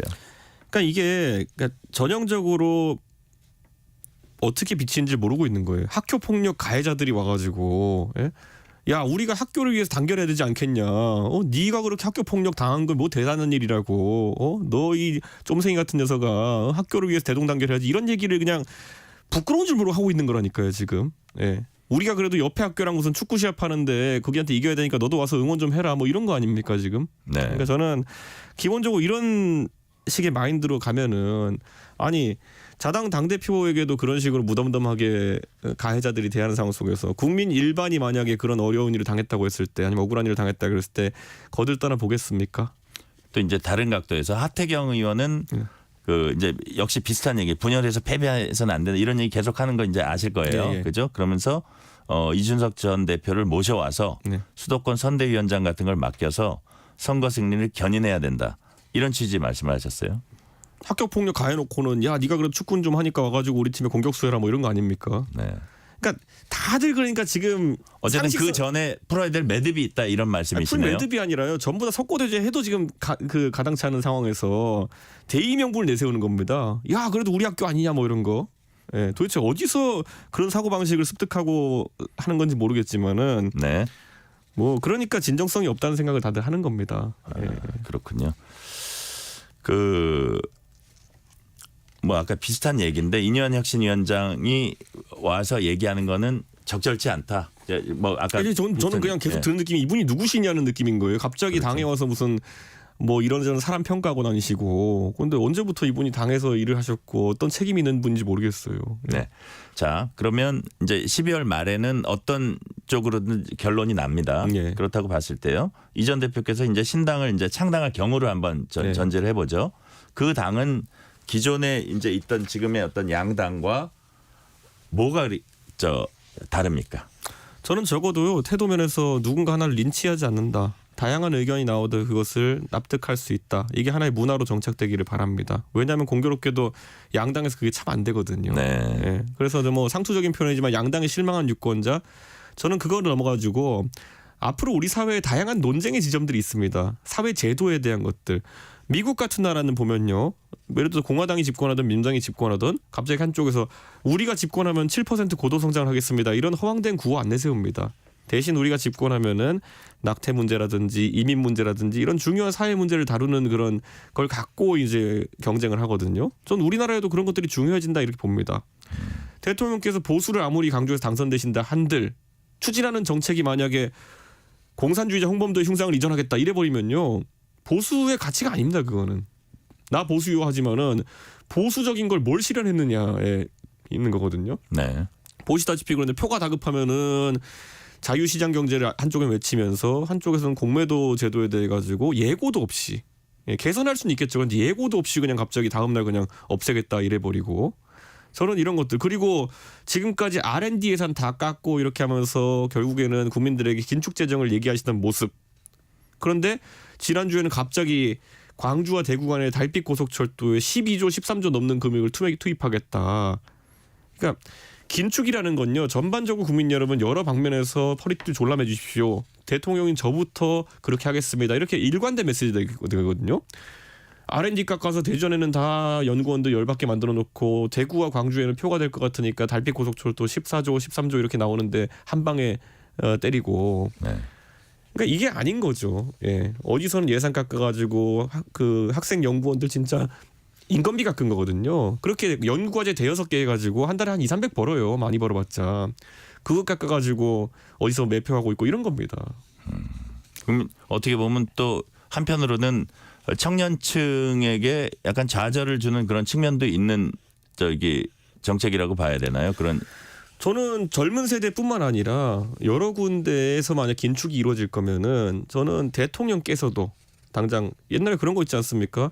나라가 어려울 때는 군주부터 내가 정말 좋은 옷 안 입고 좋은 것 안 먹고 이렇게 거무소한 모습부터 보여줘야지 국민들이 그래 대통령께서도 아니면 군주도 저렇게 하는데 우리도 조금은 불편함을 감내하자 이런 여론이 퍼지는 거거든요. 근데 지금 보면은 대통령께서는 사실 뭐 국익을 위해서지만 해외 순방 예산은 갈수록 늘어나고 있고 그 와중에서 또 이런 아주 서민이나 아니면은 취약층인 예산 같은 건 줄어드는 게 체감이 되고. 네네. 그런데 여기에 또 이제 보면 대통령께서 현실과 약간 괴리된 말씀하신 게 어디 가셔서 내가 서민 지원하는 예산을 두툼하게 하려고 했더니 나를 탄핵하려고 한다 뭐 이런 말씀도 하셨어요. 근데 네. 도대체 누가 서민을 두텁게 하는 예산을 하는데 대통령을 탄핵하겠다 나섰습니까? 그러니까 굉장히 괴리가 있고 말씀이 이리저리 튀세요. 그러니까 저는 좀 우려스럽습니다. 이게 사실 예산 짜고 가계부 짜는 것이 국정의 운영 방향을 알 수 있는 아주 좋은 지표인데 좀 네. 혼란스럽습니다. 그리고 함께하는 인사들이 누구인지 이제 여러 추측이 나오고 있어요. 뭐 많이 거론되는 분들이 유승민, 뭐 금태섭, 이현주, 양향자, 뭐 이상민 등등. 네. 함께하려면 갖춰야 하는 뭐 기준이 있나요? 제가 아까 말했던 것처럼 사회의 다양한 문제를 논쟁하려고 하면요. 저는 적어도 제 주장이 옳다고만 주장할 생각 없습니다. 하지만 저도 제 의견이 있고 논쟁으로 결론 내려고 합니다. 항상. 그 논쟁이라는 게 결국에는 내 생각과 당신의 생각이 합쳐지면은 그 중간 어디쯤에 답이 있을 거다라는 그런 정반합의 논리에 따라서 당이 운영되는 것일 텐데요. 저는 방금 들으신 이름들 예를 들어 유승민 의원이라든지 또 방금 이상민 의원 계셨지만은 굉장히 그런 논쟁에 참여할 수 있는 그런 지성과 그리고 또 능력을 갖추신 분들이다. 네. 그렇게 생각하고요. 네. 그 외에도 많은 분들에게 이런 의도를 알렸을 때 긍정적인 반응을 보이시더라고요. 네. 그리고 이제 제3지대 신당을 창당했을 때 그게 이제 창당 자체 예. 그러니까 그거를 이제 평가절하한 사람은 찻잔 속에 태풍이 될 것이다 뭐 이렇게 얘기하시는 분들도 있고 근데 어쨌든 결과가 좋아야 되잖아요. 그 성과가 네. 수치로 이제 나타나는 네. 건데 지금 여론조사로는 나쁘지 않은 것 같더라고요. 뭐 여론조사라는 거는 예. 이게 사실 신당이라는 이름이 들어가면 좀 더 좋게 나오기도 하고요. 그리고 아직까지 신당의 인물이나 아니면 방향성이 구체화되지 않았기 때문에 저는 아직까지 가변성이 높은 수치라고 봅니다. 네. 그래서 이런 것을 일희일비하지도 않고 결국엔 제가 그래서 수권 정당이 되는 것을 목표로 한다라고 했을 때는 저는 요즘과 같은 젊은 세대가 빠르게 정보를 전파하는 시기의 시간 속에서는요. 당이 뜨고 지는 것은 또 그렇게 많은 시간을 필요로 하지 않습니다. 네, 저는 한순간에 확 전환이 되기도 합니까? 그렇죠. 예를 들어 오늘 저희가 지금 이렇게 이야기한 라디오 방송 같은 것도 옛날에는 뭐 다시 보기 하고 이러면 힘들었지만은 요즘 같은 세상에서는 유튜브에서 10만 명, 20명씩 보시고 또 의견을 제시하시고 이런 제곱의 문화거든요. 제곱 단위로 거의 전파되는 문화이기 때문에 저는 훌륭한 분들과 훌륭한 방향성을 가지고 같이 하면은 충분히 좋은 결과가 나올 거라 이렇게 봅니다. 그게 그 총선까지 짧은 시간이 아니네요. 보시기에. 그렇죠. 저 전당대회 때 제가 이제 여론 전파되는 걸 보면은 제가 한 달 사이에 15% 정도 지지율에서 한 45%까지 지지율이 올랐었거든요. 물론 당내 선거이긴 하지만은 그때 저는 다른 거 안 했습니다. 제가 가진 이상과 그리고 방향성 이런 것들을 방송을 통해 전파했을 뿐이거든요. 그래서 저는 대한민국 정치는 역동성이 있고 저는 그게 우리 국민들의 저력이라 봅니다. 아, 그렇군요. 자, 근데 조금 다른 문제 조금 다뤄볼게요. 그 한동훈 장관 출마 여부가 이제 요즘 또 뜨거운 감자로 떠올랐습니다. 그 전에 이제 이런 말씀하셨어요. 극지 않은 복권이다. 뭐 미래 경쟁자가 될 수 있다 이런 말씀도 하셨나요? 그래서 일단 한 장관 총선 출마했다고 보시는 거죠? 저는 한동훈 장관이 대구에 가서 했던 발언이라든지 아니면 이런 게 있어요. 좀 많은 분들 놓치셨을 텐데 한 열흘쯤 전에 민주당 이소영 의원이 국회 예결위장에서 한동훈 장관에게 보수 진영에선 꽤 큰 화두인 부정선거 담론에 대한 생각을 물었어요. 그런데 한동훈 장관이 제가 봤을 땐 충분한 지성을 갖춘 분이고 이런 음모론은 당연히 내줄 줄 알았는데 이런 걸 여기서 물어보는 의도를 모르겠다라든지 아니면 뭐 선거는 공정하게 치러야 된다고 생각합니다라고 이렇게 애둘러 표현한다든지 쉽게 답을 못하는 걸 봤어요. 아, 부정선거 그 질문에 대해서요? 네, 그걸 보면서 한동훈 장관이 평소의 모습, 자신이 있던 모습 그리고 논리적인 모습과는 다르게 정치적인 행보를 기획하고 정치적인 답변을 좀 하고 있구나. 그래서 저는 왜냐하면 이게 저도 보수 진영에서 겪어보지만은 부정선거 담론에 대한 찬반은 아마 보수 진영에서 활동하는 사람에게 피해갈 수 없는 십자가 밝힐 겁니다. 그렇기 때문에 저는 그래서 제가 이런 말한 게 뭐냐 한동훈 장관이 뭐 충분한 지성과 그리고 인기도를 갖춘 분이기 때문에 보수 진영의 보탬이 되려면은 개혁적인 방향의 연장에서 발언을 했으면 좋겠다. 이것이 아무리 덩어리 있는 지지층이 옆에 보인다 하더라도 비이성과 비논리로 빠지는 순간 어떻게 되는지는 저는 개인적으로 존경하지만은 한동훈 장관이 그 제가 존경하는 황교안 대표의 모습으로 가지 않았으면 좋겠다. 황교안 대표가 얼마나 한동훈 장관과 비슷한 점이 있습니까? 박근혜 정부 시절에 내각의 가장 젊은 장관으로 또 잘생긴 목소리 좋으시고 또 보수세 좋아할 만한 기독교적인 거는 그런 것까지 갖추고 계시고 근데 이분이 총리도 지내시고 그다음에 또 대통령 권한대행까지 지내시고 당 대표까지 순탄하게 오셨는데 일순간에 부정선거 담론에 빠지시면서 좀 실망한 분들이 있거든요. 저는 한동훈 장관도 이런 선택이 있어가지고 좋은 선택들을 했으면 좋겠고 그러면 그다음에 저는 한동훈 장관과 더 재밌는 것들을 논의해보고 싶은 생각이 좀 있다. 저 개인적으로도 이런 생각을 합니다. 아, 그렇군요. 여튼 그 이제 뭐 이제 등판이 거의 뭐 현실화 될 것이다 이런 관측이 많더라고요. 근데 그랬을 때 그 파급력이라 그럴까 그런 거는 어느 정도로 전망을 하세요? 제가 긁지 않은 복권이라 얘기했던 것처럼 정치인의 행보는 시작하자마자 어떻게 튈지 모릅니다. 예를 들어 정말 죄송스럽지만은 반기문 그 사무총장이 예전에 대선 주자로서 아주 높은 지지율 구가하시다가 국내에서 정치 행보를 하시고 나서 한 2주 정도 지난 다음부터 소멸 분위기가 있었거든요. 그 정도 대선급 주자도 그 정도로 냉정한 평가가 이루어지는 것이 정치권입니다. 그래서 저는 한동훈 장관도 위로 갈지 아래로 갈지는 모르겠으나 어쨌든 많은 사람들의 관심을 받는 초기 정치 행보가 중요하다 이렇게 봅니다. 아, 그렇군요. 그 민주당 얘기 조금 해볼게요. 그 비명계문 원칙과 상식이 공식 활동 시작했습니다. 뭐 그분들이 이제 기자회견에서 탈당을 전제로 하고 있지는 않다 이런 얘기를 했는데 또 반면에 그분들하고 상당히 친한 조금 전에 나왔던 이상민 의원이 탈당을 좀 생각하고 있는 사람도 있다 이렇게 전하기도 했고 그분들도 여러 가지 생각이 아마 있을 거예요. 근데 민주당 비명계와의 연대 가능성 열어놓고 계세요? 저는 뭐 누구와 소통하는지 어떤 내용을 소통하는지를 누구에 대해서도 제가 밝히진 않습니다. 하지만 저는 소위 비명계 모임이라고 이 이름이 붙여진 것 자체가 좀 부담일 것이다. 그분들에게는. 단순히 이재명 대표와의 권력 싸움에서 다소 불리한 위치에 놓여가지고 정치적 행동을 하는 것처럼 비춰서는 곤란하기 때문에 이제 원칙과 상식이라는 이름을 지어서 활동하시는 걸로 보이는데 그럼 이 활동이 한 1, 2주간 예. 어느 정도 국민적 지지를 받느냐가 이분들의 정치적 행동의 동력이 될 겁니다. 그래서 저는 관심 갖고 지켜보고 있습니다. 근데 그렇습니까? 오해를 살까봐 제가 이 활동하시는 1, 2주간의 기간 동안에는 제가 직접적인 언급이나 아니면 연락을 할 계획은 없습니다. 그렇군요. 이제 이른바 조추송 리스크라는 얘기를 해요. 예. 민주당 쪽에서 예. 조국, 추미애, 그냥 송영길, 예. 뭐 전 장관과 전 대표죠. 이런 분들이 또 총선을 앞두고 상당히 이제 본격적인 활동을 벌이는 분도 있고 특히 조국 전 장관 같은 경우에는 조금 더 가시적인 것 같다는 관측도 나오거든요. 예. 이분들 활동 어떻게 보시고 또 앞으로 영향이랄까요? 총선판에 어떻게 판단하세요? 저는 충분히 예를 들어 추미애 장관이나 아니면은 뭐 송영길 대표는 대표를 지낸 분이고 그러다 보니까 그 대표가 또 투표로 되신 분들이기 때문에 민주당 당내에 일정한 지지자를 확보하고 있다 이렇게 봐야 된다 봅니다. 네. 그리고 조국 장관은 윤석열 정부의 대척점에 서 있는 인물로서 아직까지 의미가 있다고 생각하는 분들이 있는 것 같아요. 네. 그런데 이분들이 같이 힘을 합하는 것은 또 다른 명분이 필요한 거거든요. 그렇군요. 그래서 저는 이거는 뭐 재미있는 아이템 하나 정도로 뉴스에서 거론될 수는 있겠지만은 이분들이 지향점을 만들어내지 못한다면은 조추송이라는 그 3인이 같이 하긴 힘들지 않을까. 국민의힘 입장에서는 뭐라 그럴까요? 꺼리지 않는 그런 그분들이 이렇게 전면에 나서는 거를 혹시 우리한테 도움이 되지 않을까 뭐 이런 생각을 할 수도 있을 것 그것도 같아요. 저는 반반이라 보는 게요. 예를 들어 민주당이 예를 들어 선거 때 다소 이제 강한 주장, 대통령에 대한 공격이나 이런 것들을 하는 것을 꺼려했을 때 왜냐하면 그게 또 역풍이 불 수 있기 때문에 대신 다 아시지만은 조추송이라고 언급되는 이분들은 대통령이나 한동훈 장관에 대해 가지고 굉장히 선명하고 날선 비판을 하는 분들이거든요. 그렇기 때문에 이게 자칫 저 민주 진보 진영에서 역할 분담이 이루어지게 되면은 상당히 곤란한 지점이 있을 수 있습니다.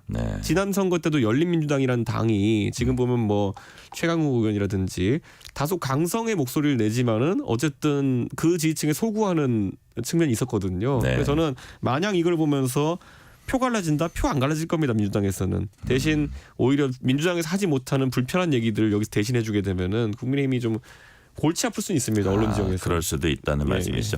좀 불편하실 수 있는 질문인데 일각에서 이제 이 전 대표님 그 태도 문제를 좀 지적도 해요. 뭐 최근에 이뇨한 위원장, 뭐 안철수 의원 등등 뭐 특수한 그 상황이 있긴 했지만 여기에 대해서는 어떻게 생각하세요? 저는 안철수 의원 같은 건은 뭐 식당에서 옆에 시끄러우면 그게 공중도덕의 문제죠. 조용히 좀 해야죠. 그거를 뭐 젊은 사람하고 말을 못 한다는 것도 말이 안 되고 전체적으로 이렇게 보시면 될 것 같아요. 대한민국의 지난 대선에서 두 분의 주요한 후보가 있었습니다. 기차 타고 가면서 앞자리에 다리 올리고 그리고 술자리에서 뭐 이렇게 좀 격한 소리 많이 하시고 이런 분이 대통령이 되셨고요. 그 유력 0.7%짜리로 지신 후보는요. 가족 간에 재밌는 전화 통화를 하시는 분이 또 많은 지지를 받아가지고 거의 대통령이 될 뻔했어요. 그렇군요. 제가 그 정도로 문제가 될 만한 상황을 만든 적은 없다고 생각합니다. 그렇기 때문에 대한민국 정치에 있어서 이미 그런 것은 하나의 가십으로 소비되는 것이지 정치인에 대한 판단에 크게 작용하지 않는다 이렇게 생각하고요. 저도 저 스스로 더 열심히 노력하겠습니다. 네. 마지막으로 이제 짧게 오늘 말씀하셨던 거에 아주 요점이 될 수 있는데 김기현 대표의 빅텐트 발언에 대해서 빅텐트를 치려면 좀 진정성을 보여라. 이런 말씀하셨는데 그 의미 한번 짚어주고 이렇게 보시면 될 것 같아요. 그 김기현 대표가 빅텐트를 하겠다는 생각 자체는 나쁘지 않을 수 있어요. 그런데 빅텐트를 입에 꺼낼 때는 이런 겁니다. 김기현 대표가 당선되던 전당대회에서 당내 인사와도 화합하지 못해가지고 처음에 결국엔 대통령실에서 나경원 의원 두들겨 쫓아내고 안철수 출마했는데 때리고 유승민 때리고 룰 바꿔서 못 나오게 하고 이준석 징계 때리고 홍준표 징계 때리고 당내 인사들과도 전혀 화합하지 못한 상황에서 어디다가 빅텐트를 친다는 것인지 그리고 그 빅이라는 게 얼마나 큰 텐트일지 저는 약간 신빙성이 없다고 봅니다. 잘 알겠습니다. 이준석 전 국민의힘 대표 말씀 여기까지 듣겠습니다. 감사합니다.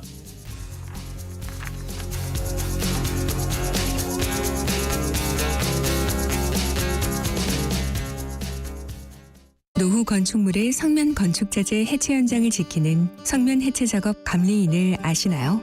성면을 흡입하면 암 등의 질병이 생길 수 있는 만큼 성면 건축자재 해체 시 감리인이 관리 감독하며 성면이 흩날리지 않도록 작업의 안전성을 높입니다. 또한 성면 해체 작업 감리인 평가 제도를 통해 감리인의 전문성을 높이고 현장 관리를 강화하고 있는데요. 평가 결과는 환경부 홈페이지 및 성면관리 종합정보망에서 확인 가능합니다. 성면 피해 예방하는 성면 해체 작업 현장 안전관리. 이 캠페인은 환경부와 한국환경공단이 함께합니다. 잠시 후 8시 반부터 일부 지역국에서는 해당 지역 방송을 보내드립니다. 가스 사용이 많아지는 계절. 가스 사용 전에 가스가 새지 않았는지 냄새를 잘 맡아보고 사용 후에는 점막 코크와 중간 밸브가 제대로 잠겼는지 반드시 확인하는 안전수칙을 생활화해야 합니다. 불을 켰을 때 불꽃은 연소가 잘 되고 있는 파란색인지 확인하고 완전 연소가 되도록 조절합니다. LP가스는 공기보다 무거워 새어나오면 바닥에 가라앉기 때문에 쉽게 빠져나가지 않습니다. 따라서 충분한 환기가 필요한데요. 방석이나 빗자루 등을 이용해 가라앉아 있는 LP가스를 밖으로 밀어냅니다. 재해 재난 예방, KBS 라디오가 함께합니다. 지금 시각은 8시 30분입니다. KBS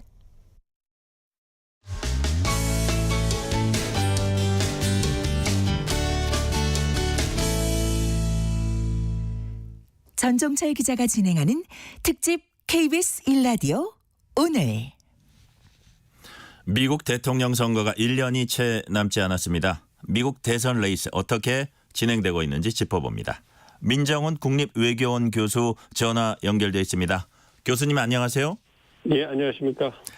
네, 미국 대통령 선거 내년 11월 5일 실시될 예정입니다. 아직 대선 후보 경선이 시작되진 않았지만 결국 민주당 조 바이든 대통령 대 공화당 도널드 트럼프 전 대통령이 리턴 매치를 벌이게 될 가능성이 현재로서는 높다.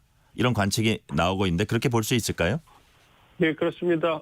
이변이 없는 한 그 바이든 대통령과 트럼프 전 대통령이 재대결을 하는 그러한 그 시나리오가 성사될 가능성이 가장 높고요. 말씀해 주신 것처럼 아직 대선 경선이 시작도 안 됐잖아요. 그 내년 1월 15일부터 공화당 경선이 시작되고 내년 2월 초에 민주당 경선이 시작되는데 현직 대통령이 재선에 나서는 경우에는 여당의 경선은 큰 의미가 없어요. 네.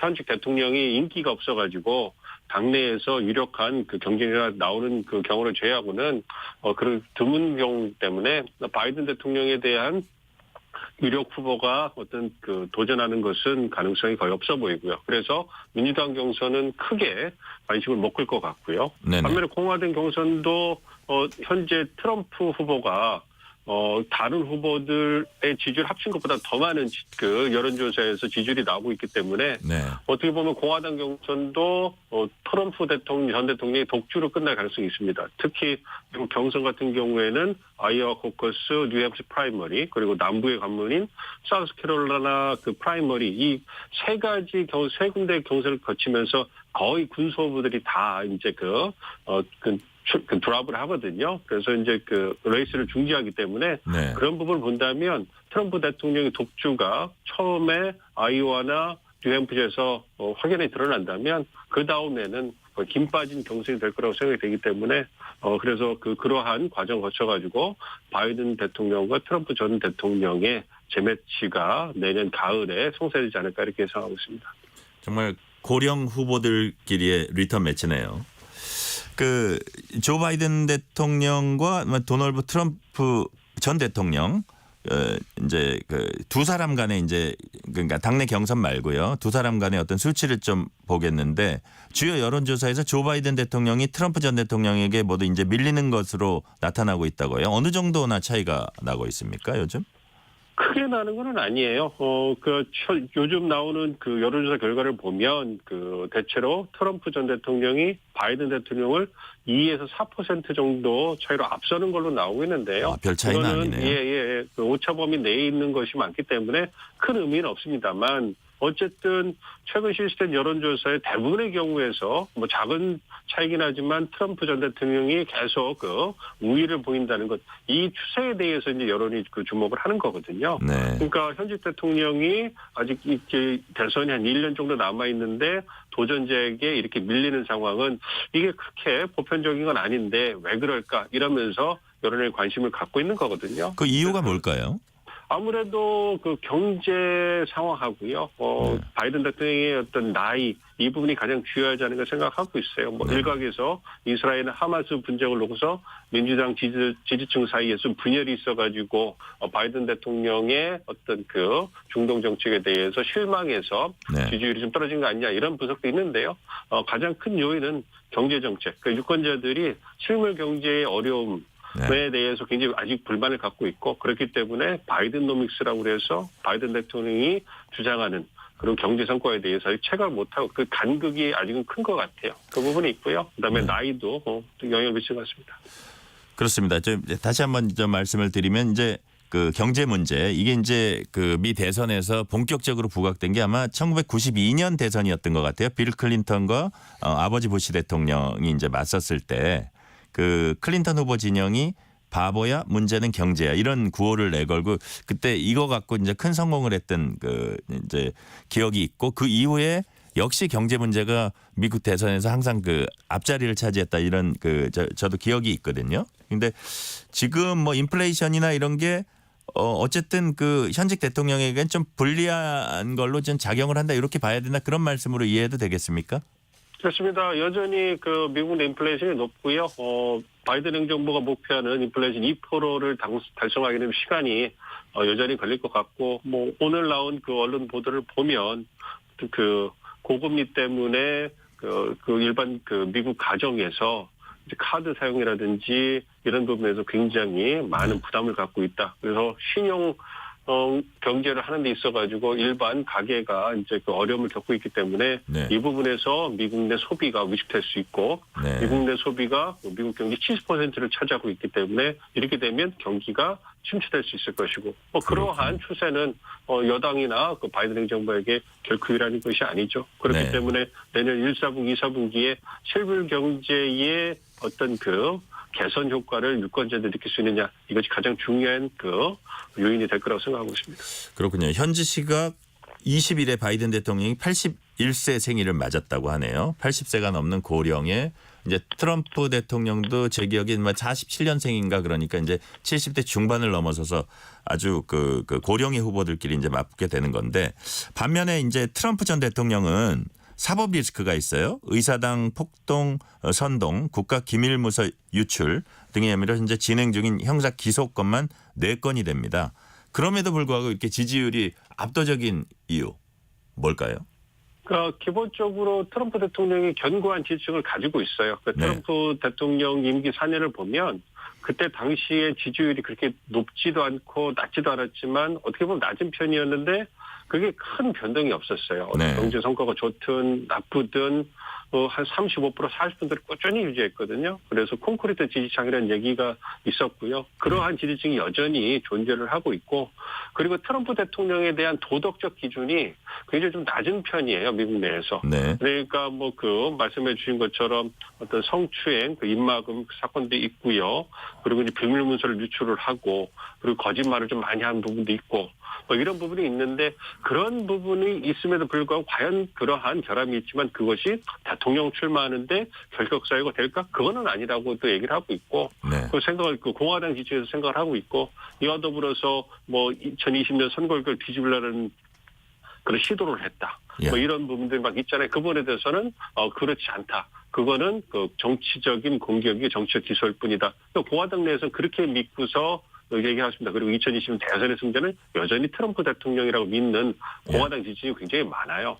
그런 부분을 본다면 우리가 일반적인 도덕적 잣대와 공화당 그 지지층들이 생각하는 트럼프 대통령의 경쟁력 그리고 어떤 대선 출마 자격에는 좀 괴리가 있기 때문에 그러한 측면들이 작용을 해갖고 여전히 트럼프 대통령의 지지율이 견고한 것이 아닌가 생각하고 있습니다. 아, 그렇군요. 그 당시 이제 대선 때 실제로 지금 교수님 말씀하신 대로 여성 성추문이 계속 터져 나와서 이제 트럼프는 이제 끝났다 이렇게 이제 사람들이 많이 생각했는데도 그게 그렇게 타격을 미치지 않았던 그런 기억이 납니다.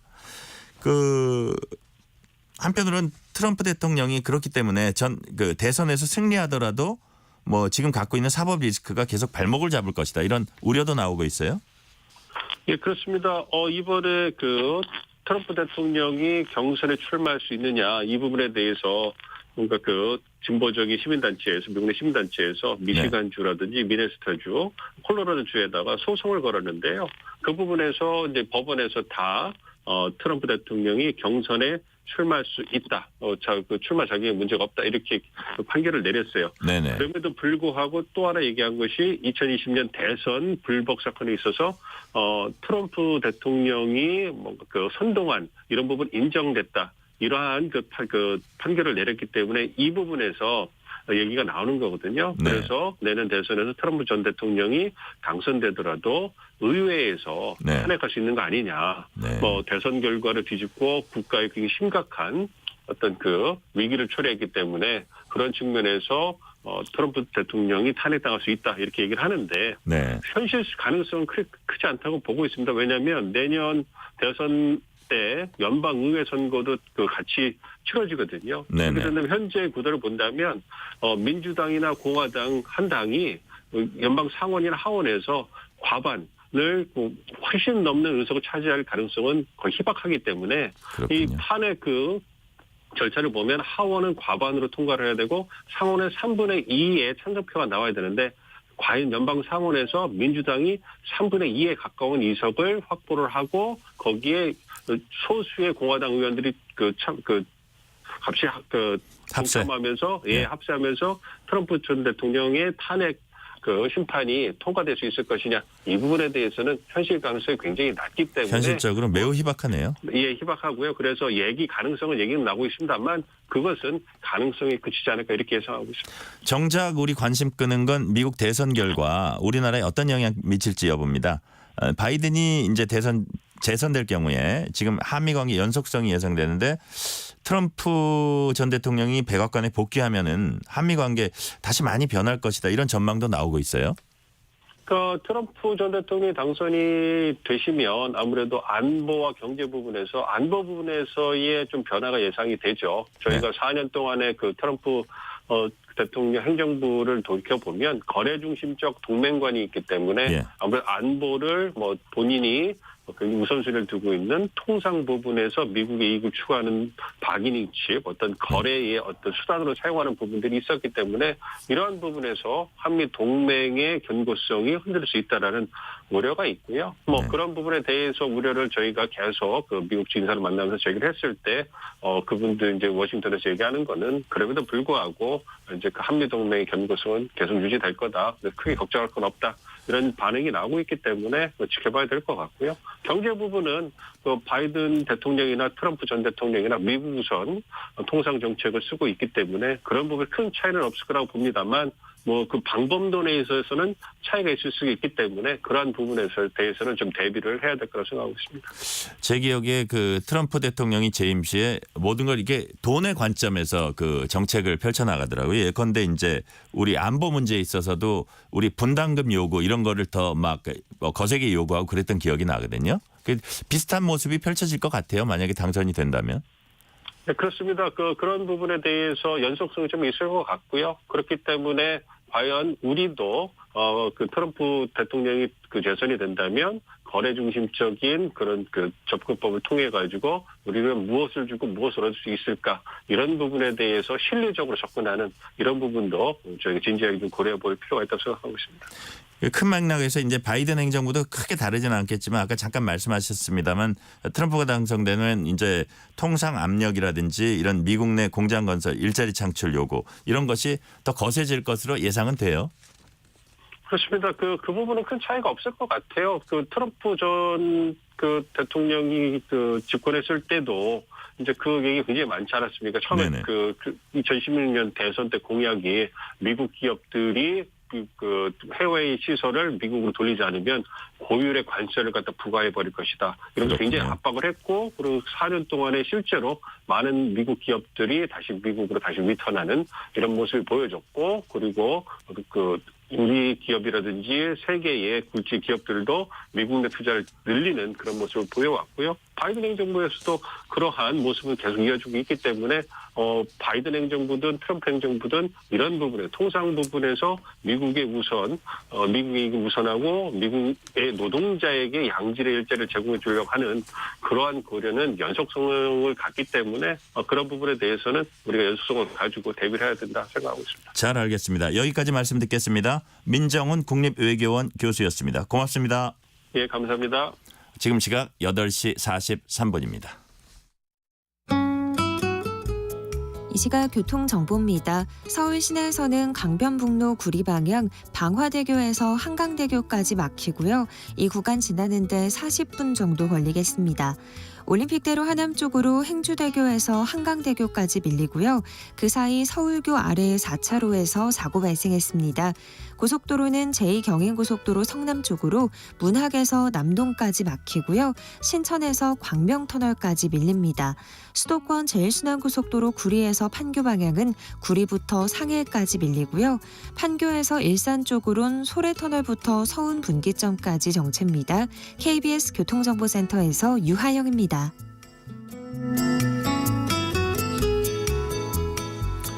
정부가 2차례 연기 끝에 의대 입학 정원 수요 조사 결과를 오늘 발표합니다. 김윤 서울대 의료관리학과 교수가 전화로 연결돼 있습니다. 김 교수님 안녕하세요. 네, 안녕하십니까. 김 교수님께서는 의대 정원 확대를 계속 주장해 오셨고 의사협회는 김 교수님에 대한 징계를 추진할 것이라는 얘기를 들었습니다. 불이익을 감수하시면서까지 의대 정원 확대 주장하신 이유가 뭡니까? 네. 의사가 부족해서 이제 국민들이 응급실 뺑뺑이 소아 진료 대란 지방에서는 의사를 못 구해서 환자들이 서울로 올라오는 이런 문제를 해결해야 하고 그게 의사 부족 때문에 벌어지는 문제라는 것을 국민들이 아셔야 하니까요. 네네. 어떻게 보면 결론은 간단하네요. 의대 정원은 확대돼야 한다. 이 뻔한 답을 알면서도 이제 밥그릇을 놓치지 않기 위해서 또 의사 각자에게 돌아가는 파이가 혹시 줄어들까 봐 진입 장벽을 그들이 치고 있다. 이렇게 보시는 건가요? 예, 그렇게 생각합니다. 왜냐하면 의사가 부족하다는 여러 가지 증거들, OECD 통계, 우리나라의 연구 결과, 국민들이 일상적으로 겪는 앞에서 말씀드린 어려움, 이런 문제들에 대해서 의사협회가 합리적인 어떤 반론의 근거나 또는 대안을 제시하지 않은 채 무조건 의사가 부족하지 않다 또는 수가가 낮아서 그런다 이런 주장만 반복하고 있기 때문에 이게 밥그릇 지키기 위한 논리라고밖에 볼 수 없는 거죠. 대학들도 증원을 바라고 있잖아요. 네, 그렇습니다. 대학이야 지금 대학병원들이 의사가 빠져나가서 어려움을 겪고 있고 교수들이 일주일에 며칠씩 당직을 서면서 이제 간신히 버티고 있는 상황이라 더 이상 의사가 늘어나지 않으면 버티기 힘든가요? 자기가 일하고 있는 병원이 무너질 수밖에 없는 상황이기 때문에 지금 붕괴라는 말씀까지 하셨네요. 예. 네네. 그런 상황이군요. 제가 이제 어떤 통계를 좀 지금 갖고 왔는데 보건복지부가 전국 40개 오늘 이제 어떤 발표를 위해서 이제 조사를 한 거예요. 40개 의과대학 대상으로 의대 희망 증원 규모에 대한 수요 조사를 벌였어요. 대학들의 희망 증원 폭을 보니까 2025학년도 입시의 경우 2,000명대 초반에서 최대 2,700명대 수준 증원을 희망하는 폭이요. 그러니까 2030년도에는 최대 4,000명에 육박하는 증원을 원하고 있는 것으로 이렇게 이제 조사된 것으로 알려졌거든요. 아마 오늘 발표가 될 겁니다. 그런데 의대 정원은 2006년 이후에 3,058명으로 17년째인가요? 이렇게 묶여 있어요. 17년째 동결돼 있는데 정상으로 그렇게 보이진 않아요. 지금 실제 우리 의료 현장에 우리가 이제 의료 소비자들이 느끼는 거 생각하면 이건 정말 정상은 아닌데 실제 증원하려면 또 앞으로 절차가 더 필요하겠죠? 네, 이제 복지부가 교육부하고 협의해서 구체적인 증원 규모를 이제 통보하면 내년 초까지 2025학년도 그러니까 내후년에 의대 정원을 늘릴 수 있고요. 또 그렇게 이제 늘어난 정원이 실제로 의사 배출까지 이어지려면 10년 가까운 이제 시간이 필요하거든요. 의대 네네. 6년, 뭐 인턴 레지던트 4년, 뭐 5년 이런 그렇죠. 필요하니까요. 예. 그래서 그런데 이제 의대 정원을 늘리면 그냥 단순히 10년 뒤에 의사가 늘어난다가 아니고 의대 정원이 늘어난 것을 계기로 해서 예. 지금 잘못되어 있는 의료 체계를 고쳐야 당장의 그 소위 필수 의료, 지역 의료의 붕괴 문제를 해결할 수 있다는데 저는 더 큰 의미를 갖고 있다고 생각합니다. 그 지역 필수 의료 이제 살려야 된다 이제 거듭 주장을 해 오셨는데 실제로 네. 의료 현장에서 사람 없다고 아우성인 게 현실이죠? 네, 그렇습니다. 뭐 지금 그 최근에 이제 실손보험과 맞물려서 비급여 진료가 늘어나면서 그 동네에 개원한 의사의 소득이 그 대학병원 교수 월급의 2배 가까이 늘어났습니다. 예. 그러니까 전공의들은 비급여 진료가 없는 과목은 잘 선택을 안 하려고 하고 예. 그래서 이제 소아 진료 대란이 지금 벌어지고 있는 거고요. 전공의를 한 다음에 통상 이제 교수를 하고 싶어 하는 의사들은 그 전임의 과정이라고 하는 거를 1년, 뭐 길게는 한 2, 3년까지 하게 되는데요. 네. 그 전임의로 남는 의사들이 대거 빠져나가고 있고요.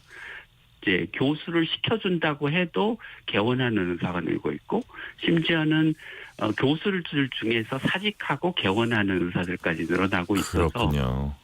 예, 요 비급여 진료 문제를 함께 지금 해결하지 않으면 대학병원과 종합병원에서 응급환자 중환자를 보던 의사들이 그 비급여 진료하려 동네 개원이로 빠져나가는 그 흐름을 네. 막기 어려울 거라고 생각합니다. 특히 더 열악한 과들이 있잖아요. 예, 뭐 특히 이제 비급여 진료가 많은 과, 그러면서 동시에 응급환자 중환자를 보는 과들이 이제 다 문제가 되는데요. 그게 이제 뭐 마취통증과학과 같은 그 수술할 응급환자가 오면 이제 마취할 의사가 있어야 되고 중환자 관리를 하는 마취과 의사가 있어야 되는데 예. 그런 과 의사들이 부족하고요. 뭐 전통적으로 그 부족했던 뭐 외과, 흉부외과 뭐 이런 과의 의사들도 이제 굉장히 부족한 상황입니다. 그리고 최근에는 그 정신과의 상담수가가 그 대폭 올라가면서 예. 그 대학병원과 종합병원에서 정신과 입원 환자를 보던 의사들이 그 동네 의원으로 개원하면서 정신과 환자들을 받아주는 곳이 없는 게 또 문제고요. 특히 이제 정신과 응급 문제는 뭐 국민들에게는 무슨 묻지마 칼부림 사건 이런 것들로 이제 그 알려져 있는데 사실은 그것 말고도 굉장히 많은 정신과 응급 환자들이 있는데 예. 응급실에서 그 환자들을 받아주는 곳이 지금 계속해서 줄어들고 원래도 부족했는데 더 줄어들고 있는 상황입니다. 그렇군요. 이 대목에서 교수님 얘기 잠깐 해볼게요. 의사협회가 김 교수님 징계 절차에 들어갈 예정이다 이런 얘기를 제가 들었거든요. 네. 징계 이유가 뭡니까? 그 의사협회 명예를 훼손했다는 건데요. 네. 이제 그 앞서 말씀드렸던 의대 증원을 반대하는 의협의 입장이 밥그릇 지키기다. 뭐 이렇게 비판을 한 것. 그다음에 이제 제가 뭐 신문이나 방송에서 이제 여러 가지 그 통계와 연구 결과들을 근거로 우리나라의 의사가 부족하다는 얘기를 했는데 그게 뭐 구체적인 이유를 다 설명하지 않고 예. 그 제 주장이 객관적인 어떤 근거를 가지고 한 주장이 아니다라고 이야기를 하면서 이제 윤리위원회 회부에서 징계를 절차를 밟겠다 이렇게 발표를 했다고 합니다. 명예훼손이라고 얘기를 했다 이거죠? 네네.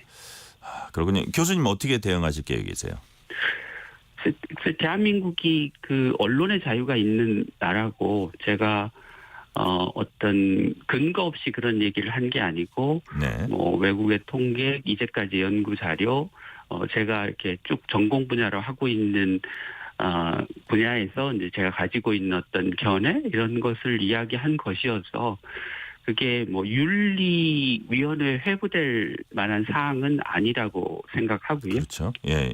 예, 뭐 특별히 뭐 대응을 하지 않을 생각입니다. 그 대응하는 것 자체가 그 윤리위원회 회부를 인정하는 어떤 의미로 읽힐 수 있어서 그렇게 하지 않는 게 좋겠다고 생각합니다. 아마 그 어떤 과정이 될지 어떻게 될지가 아마 여론이 지켜볼 겁니다. 네. 다시 의대 증원 문제 본론으로 다시 돌아와서요. 네. 의대 정원 확충 이거 물론 일단 중요합니다. 그렇지만 이에 따른 효율적 분배가 잘 이루어져야 할 것 같아요. 어떻게 보세요? 예, 물론입니다. 그러니까 의대 정원을 늘리는 것과 함께 그렇게 해서 배출된 의사들이 지금 부족한 응급 환자, 중환자 지역에서 일할 수 있는 의사가 되도록 만드는 게 중요하고요. 그렇게 하려면 첫 번째는 지역 출신을 뽑아야 됩니다. 그러니까 지금 수도권으로 의사들이 몰려오는 이유가 지방 의대생의 절반 가까이가 수도권 출신 학생들입니다. 그러니까 성적만 가지고 뽑으니까 그런 일이 벌어지는 거고요. 그다음에 앞서 말씀드린 대로 이 동네에 그 개원이 수입이 올라가는 게 비급여 실손보험 문제이기 때문에 이거를 한편으로 고치고 또 이제 대학병원과 종합병원에서 힘들게 당직 서면서 응급환자, 중환자 진료하는 의사들의 이제 보상을 늘려야 하고요. 또 다른 문제는 사실 그 수가를 올려줘도 병원이 있는 인력을 쥐어짜서 이익을 많이 보려고 하지 인력을 더 고용하려고 자발적으로 고용하려고 하지 않습니다. 그렇기 때문에 그 정부가 규정을 만들어서 당직을 서야 하는 과는 병원당 그 과목당 적어도 6, 7명 이상을 고용하도록 그 규정을 만들고 그런 규정을 지키는 곳만 이제 그 높은 건강보험 진료비 수가를 지급하도록 하는 제도 이런 것들을 좀 만들 필요가 있고요. 사실 또 핵심적인 문제 중에 하나는 그 무너진 의료 전달 체계를 복구하는 일입니다. 그래서 지금 병원들이 다 경쟁하고 있으니까 뭐 환자 수는 한정돼 있는데 경쟁을 하다 보니 환자는 흩어지고 의사들도 흩어져서 지금 이런 문제가 생기고 있는 거라 이 집중을 시켜줘야 됩니다. 그러니까 어떤 곳은 심장센터, 어떤 곳은 뇌질환센터, 어떤 곳은 뭐 응급센터 이런 식으로 역할 분담을 하고 환자와 인력을 집중시켜주는 그런 제도 개편이 필요한데 이것 역시 이제 의사와 병원들이 반대해서 그동안 하지 못했던 것. 그렇군요. 여기까지 말씀 듣겠습니다. 김윤 서울대 의료관리학과 교수였습니다. 고맙습니다. 고맙습니다. 양희영 선수가 미 여자 프로골프 LPGA 투어 올해 마지막 대회에서 우승하면서 상금 26억 원을 거머쥐었습니다. 후원사가 없어서 로고 없는 하얀 모자에 스스로 스마일 자수를 새겨 다니는 서름을 견뎌냈고 잦은 부상도 이겨냈습니다. 20대 쟁쟁한 경쟁자들을 물리친 34살의 양희영 선수. 나이는 숫자에 불과합니다. 절대 포기하지 마세요라는 긍정의 메시지를 팬들에게 보냈습니다. 11월 21일 특집 KBS 1라디오 오늘 여기서 마칩니다. 지금까지 진행의 전종철입니다. 감사합니다.